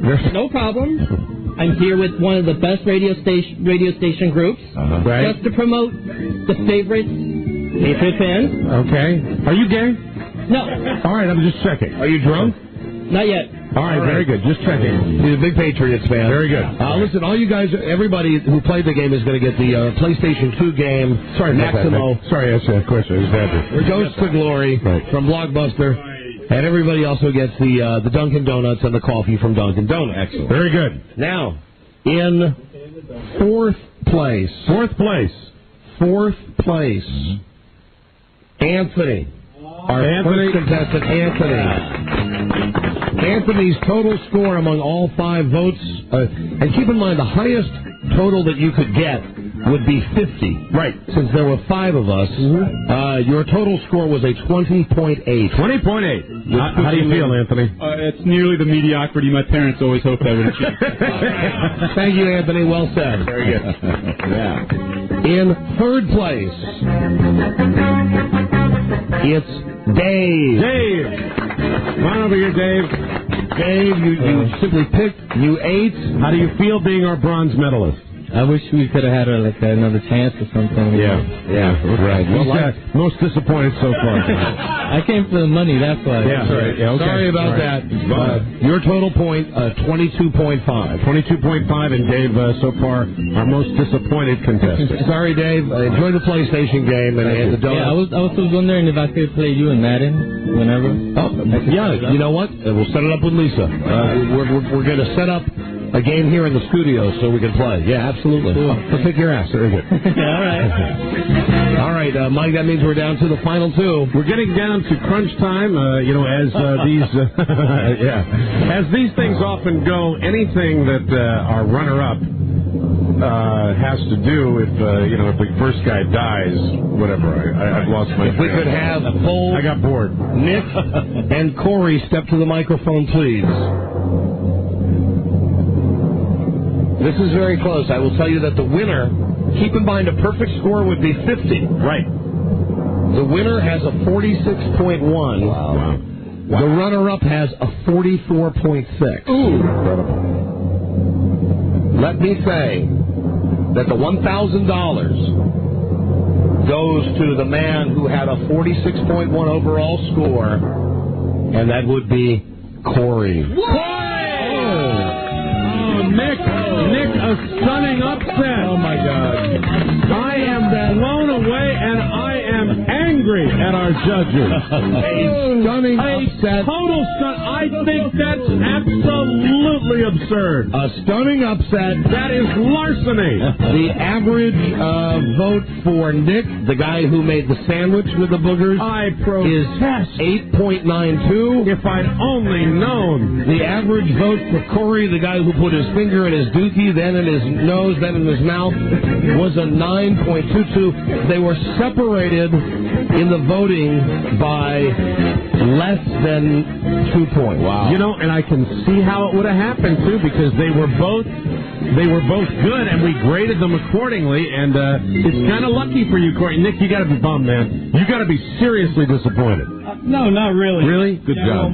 My new bride, who's Russian, only speaks Russian, so thank God she doesn't know what happened. Oh, wow. Would you go over on one of those tours and get her? Yeah, one of those birthday girls. It was sent to me. Oh, wonderful. Very good. And, Corey, you know what you are? I'm a brother. You're the goddamn... No, besides that. Yeah, brother won the contest. You're the goddamn New England Patriots of this game that, I'm telling you, after... I can't believe Corey won. I didn't expect it at all. After D.A. Nick ate the sandwich... we had guys showing up at the lobby and saying, hey, this contest is over, it's finished, there's no way we can compete. Corey, your thoughts on being the upset winner? My nose smells like S. Sums it up. And, Corey, good speech. Congratulations, Corey. $1,000. All right. Wow. $1,000 for you, Corey. Bravo. And that is from the Dish Network. The system Mike and I are getting, get Dish Network's digital home plan, 165 digital and static-free channels for 3 months, plus free installation, 800-333-DISH, $1,000. What are you going to do with the money, Corey? Let's see, nothing. There you go. Good answer. Absolutely nothing. You're just going to sit on it? No, I'm not going to sit on it. I'm just kidding. I might spend it all Haven't in one decided night. yet. You know. All right, very good. Very creative answer, Corey. Spend it all in one night. Nick, would you have had a better... Would you have... Okay. Buy some hookers. Now you're thinking. Very good. Would you have had a better answer if you had won? Well, I would have sent him to the proctologist on me. Ah, boy. How about good sportsmanship abounds? And Nick, I just want you to know, and I think Rob did the same thing, I gave it to Corey by just 1/10 of a point. And that's how close it was for you guys. Well, coming from 5.1s like you guys, well, I should be... Now let's find out. Let's find out how we all voted. I mean, you want to go? I mean, who gave who not gave him the nod? All right, here you go. I'll tell you right now that I gave guy number 1 a 3.5. Guy number 2 a 2.0. Right. Guy number 3 a 9.0. Guy number 4 a 10.0. Very good. Guy number 5 a 2.0. All right. That's mine. Rob Spiewak. Guy number 1 5.0. Guy number 2 5.2. Guy number 3 9.2. Guy number 4, 9.3. Guy number 5, 3.1. Lisa votes Anthony, guy number 1, 5.4. David, 6.2. D.A. Nick, a 7.6. Corey, an 8.3. Mitch, 6.8. Buzz, Anthony, a 3.9. Dave, a 5.6. D.A. Nick, a 9.3. Corey, a 9.4. Mitch, a 1.0. Wow. So, there are your scores. Very close. Very close. 4 out of 5 selected. Corey is the winner. Way to go, Corey. Congratulations. Thanks. I'd like to thank everybody in Staten Island, for, including the guy that's selling his house after hearing this. Yeah, the one that's selling his house, big up, big up. Get out of here now, guys. Nice. Get out of here, fellas. See you later. No handshakes. Thank you. No handshakes, please. Thank you very much. Salutations. Very good. Okay. Send your hand to me for Christ's sake. So we've done it. Wow. We've done the booger eating contest. Incredible. We voted, and that is a stunning upset. It is indeed. A stunning upset. Yeah, I'm surprised at that. Well, that's how it worked out. Wow. Sorry. Did everybody vote for Corey? As the best? Yeah, I did. You did, and Rob did, and Buzz did, and I was the only one to vote for Nick, right? And, it was close. Lisa also voted for Corey by a wide margin over Nick. Okay. So, yeah, right, Mike. It's everybody against you again. Yep. Naturally. Yeah, naturally. Let's go to Buzz now for the crossword puzzles. Yes. In a world where owning a radio was strictly forbidden, one man found a way to bring good news to his people. Buzz. He made it up. And what's the lead jumble today, Buzz? Today's top story, a 10-letter word for a scare in the air and a new one on the ground. All right, everybody, stay tuned, please. Stay tuned. Stay tuned. For news and comments. News and comments. Coming up on the Don and Mike Show. That was very professional. This is the Don and Mike Show. What's the word from Planet Crackpot? You can call Don and Mike anytime from anywhere in America. 877-365-3636. From D.C. on WKFK, 202-432-1067. And from New York City on WNEW, 877-692-1027. They're ready to believe you. Damn straight. This is George Harrison. You might have heard this song on the day he died, when radio paid attention to him again. Great song. But now that he's dead, let's keep playing the Backstreet Boys over and over again. Right. It's the Don and Mike Show. Surprised you didn't know that. Brand new low-budget Jeopardy for you tomorrow. Plus, we're going to be re-rating women on the show. We're going to get back to that. And, the Beach Boys tapes on tomorrow's show. We're going to be playing a little round of Bet You Didn't Know That. All right. And this dick who wrote the article in the radio trade paper when we were reading, because here's the deal. We read an article of his in this radio trade paper about how jive radio stations could take advantage of the 9/11 controversy. Right. He then wrote an article, and I'll read you the whole article tomorrow, with more jive radio tips about how to fool your audience. But the last part of the article is to slam at us. Right, because he knew that we were slamming him. Right, and the last thing that he writes is, If you are so if you don't have enough time to fill on your show that all you can do is read from trade publications, then invite me on your show. We're going to call the douchebag tomorrow. Very good. And invite him to be on the show. Excellent. That's all of that is tomorrow. We're now today, and let's play the jumble game. Here's your host, Guy Birdley. Hello, Buzz. Hi, Don and Mike. A United jet is safely on the ground in Buenos Aires after an air scare early this morning. Flight 855 from Miami to Argentina. Oh, it's United. They said originally it was American, There right? were conflicting reports in the beginning, but it was definitely a United flight. The trip was disrupted about 5 hours in. A 28-year-old, get this, a 28-year-old banker from Uruguay tried to break into the cockpit. We still don't know why. Officials say the unarmed man was sober and coherent. Jesus. After kicking and banging on the cockpit door, the man was overpowered by the co-pilot who used a fire axe to hit him in the head. I love that. I swear to God. I swear to God, I love that. Not because of the violence quotient, but the fact that there's a co-pilot who, and that would make me feel safer. Right. Knowing that some nutcase gets up into the cockpit, the guy just pulls an axe out and just smacks him in the head with it. You know, I don't doubt that Buzz might even have this in the story when this comes out. I bet this was a protocol. I bet they had planned and gone over what they're going to do in the event of something like this, and I hope that's true. I think you'd both be pleased also at the number of passengers who rushed to the front of the plane to assist when all hell broke loose on this particular All I want to know is, did he hit it with a blunt end, or did he, cut his head open? All I can tell you about that is the man is now in stable condition after treatment for his injuries. That's all they're telling us. I would so hope far. they use the sharp ends. Yeah, absolutely. Stable condition is generally used in situations where the injuries are semi-serious. Good. Put it right down the middle of his forehead like in one of those Freddy movies. Down goes the banker. Down goes the banker. You also asked about this earlier. He never did get into the cockpit. Other members of the crew and some passengers, as I mentioned, were able to subdue the man after the axe blow. The troublemaker was later arrested by Argentine police who were holding him for the FBI. There were 157 people on the 777. A flight attendant was also slightly injured. Now, as for the situation on the ground that I mentioned, we're still missing a lot of details on this. Here's what we know. The Southwest Airlines area at BWI was evacuated. About 1,500 people taken outside today, and at least 5 flights delayed after an unspecified scare at one of the security checkpoints. We're still waiting to hear more details about that breaking story. Have they let people back in, or is it still empty? Let's check here. It appears that it is still evacuated. There's no word. We'll check for the latest update, but we don't have that actually. The teenage terrorist. It might have something to do with the AIDS outbreak. Cal Ripken and Tony Saragusa. Yeah, you're right. Big trouble in Baltimore. Full-blown AIDS. Seems to be centered in that area. Well, I hope it's. Here's the thing when they do something like this, like when they had the situation at the San Francisco airport recently. Right. I hope that they found nothing. But on the other hand, and I would not wish ill on anyone who's traveling, but I wish that one time they really found something that was really worth evacuating and flipping people out and getting the schedules all screwed up. Well, there was that story, I think it was San Francisco, where the guy had,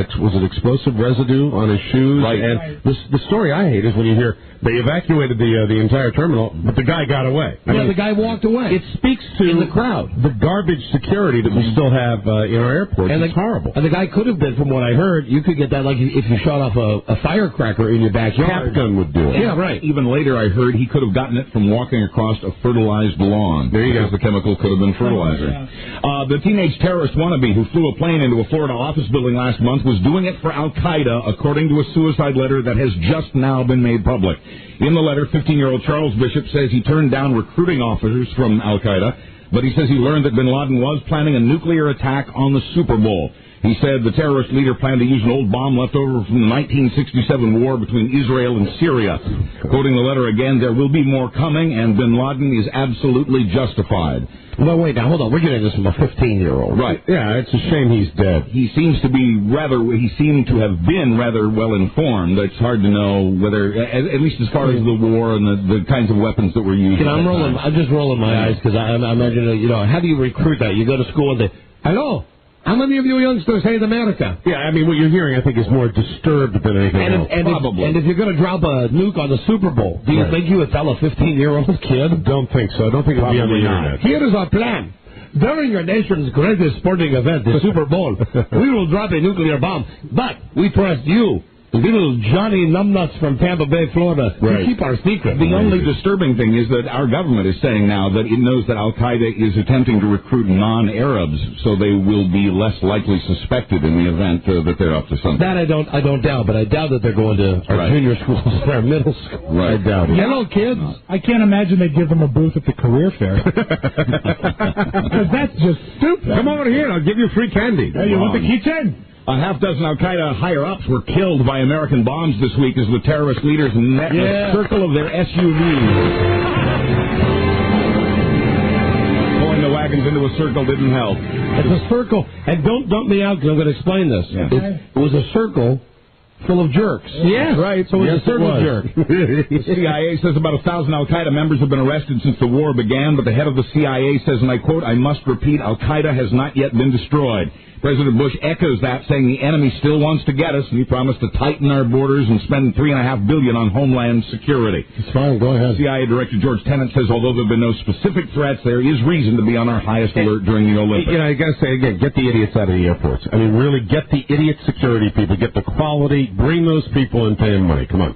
He says he's asked us nicely. Now FCC Commissioner Michael Kopp says it may be time for the government to step in and clean up the airwaves. Kopp says radio and TV executives... Go F yourself, douchebag. that won't hurt. Radio and TV executives have mostly ignored his request that they police themselves. He admits the FCC has a dismal record of going after stations. But he says there are already laws on the books to handle the situation. Writing in USA Today this week, Kopp cited what he calls patently offensive programming invading homes. Quoting again, the industry can fix the problem. If it won't, government may have to halt the race to the bottom. Smell my hog, queer bait. Yeah, right. The grocery chain... Go, Bob, on my knob. It's a fun race. Kiss my left ball, dimwit. The grocery chain known as Giant is apologizing for one of its store's Black History Month promotions. A store in Union... Oh, I've heard about this. Union Deposit, Pennsylvania, one store posted a sign that read, in honor of Black History Month, we at Giant are offering special savings on fried chicken. Giant. Oh, my God. Can you believe this? Well, you know who's in charge of this. Load up. That's a good value. Oh, man. Giant says it was just at that one store and that the sign was brought to them by an angry customer. Quoting another customer, we were shocked and embarrassed. I showed it to all races of people and they were stunned. When I approached the store manager, he had the nerve to ask why it offended me so much. Oh, my God. Why not just do a watermelon special? Meanwhile, at MSNBC this week, the network apologized on air to a guest whose first name is properly spelled Niger. Wow. At the bottom of the screen, the network says it inadvertently added the extra N. The extra G. Excuse me. The guest took it well, saying... And you're doing crossword puzzles. Yes. The guest took it well, saying it's not the first time it's happened, but hopefully it's the last. Wow, a bunch of DAs over there. DAs everywhere. No wonder you couldn't finish the jumble, Buzz. Sorry about that. You can't get that. You said it's N when it's G. We got to break. There's a pinball game going on behind me. Damn those people who play games. We have to break, and we'll be back. WKFK. This is the Don and Mike Show.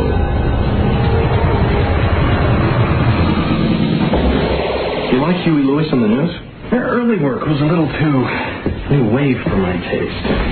When Sports came out in '83, I think they really came into their own.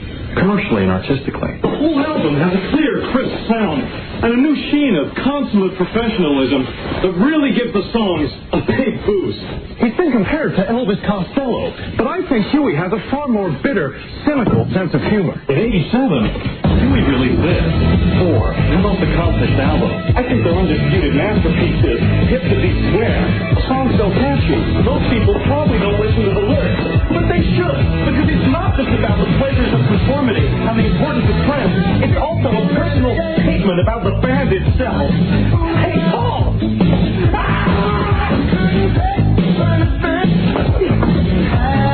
Start getting his intervention torture now!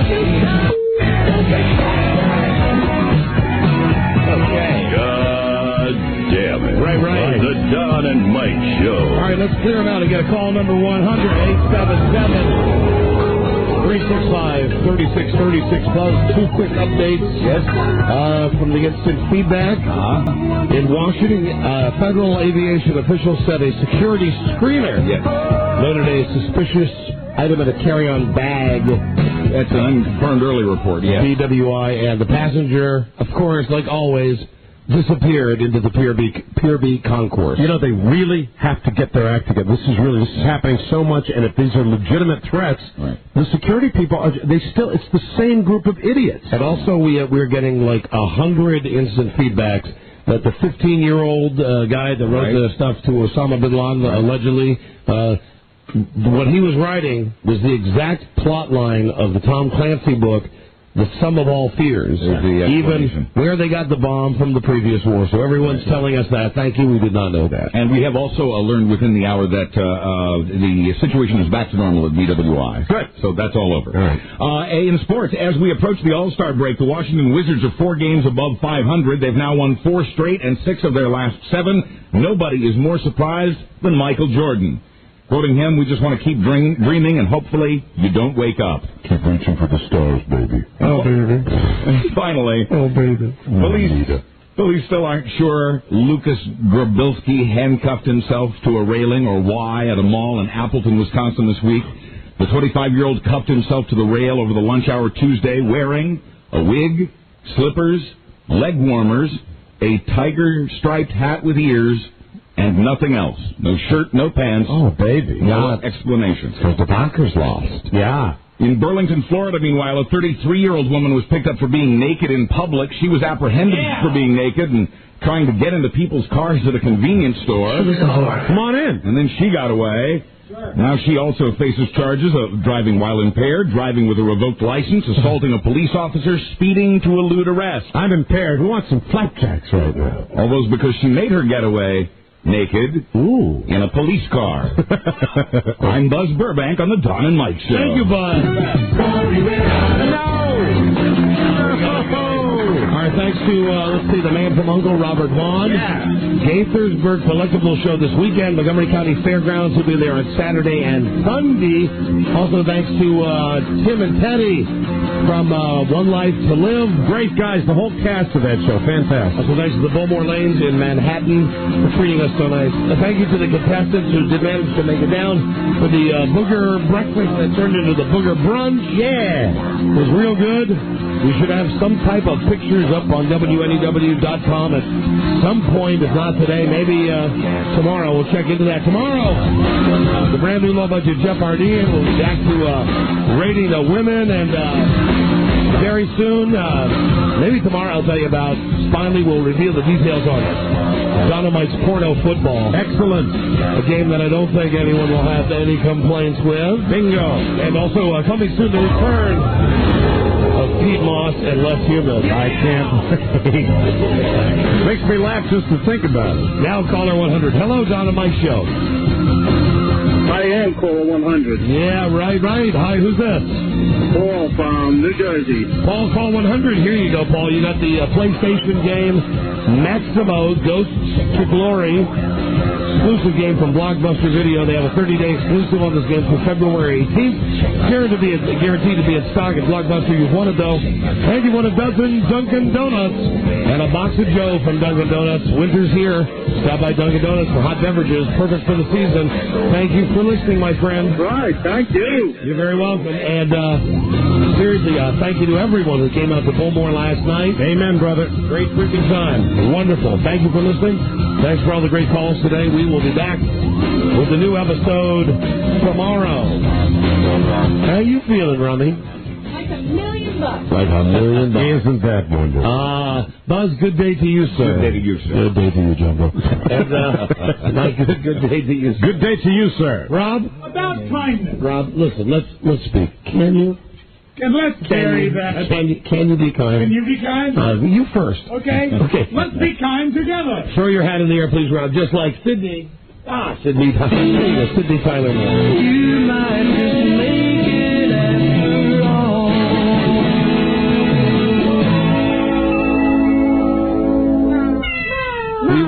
We will see you tomorrow. Bye-bye.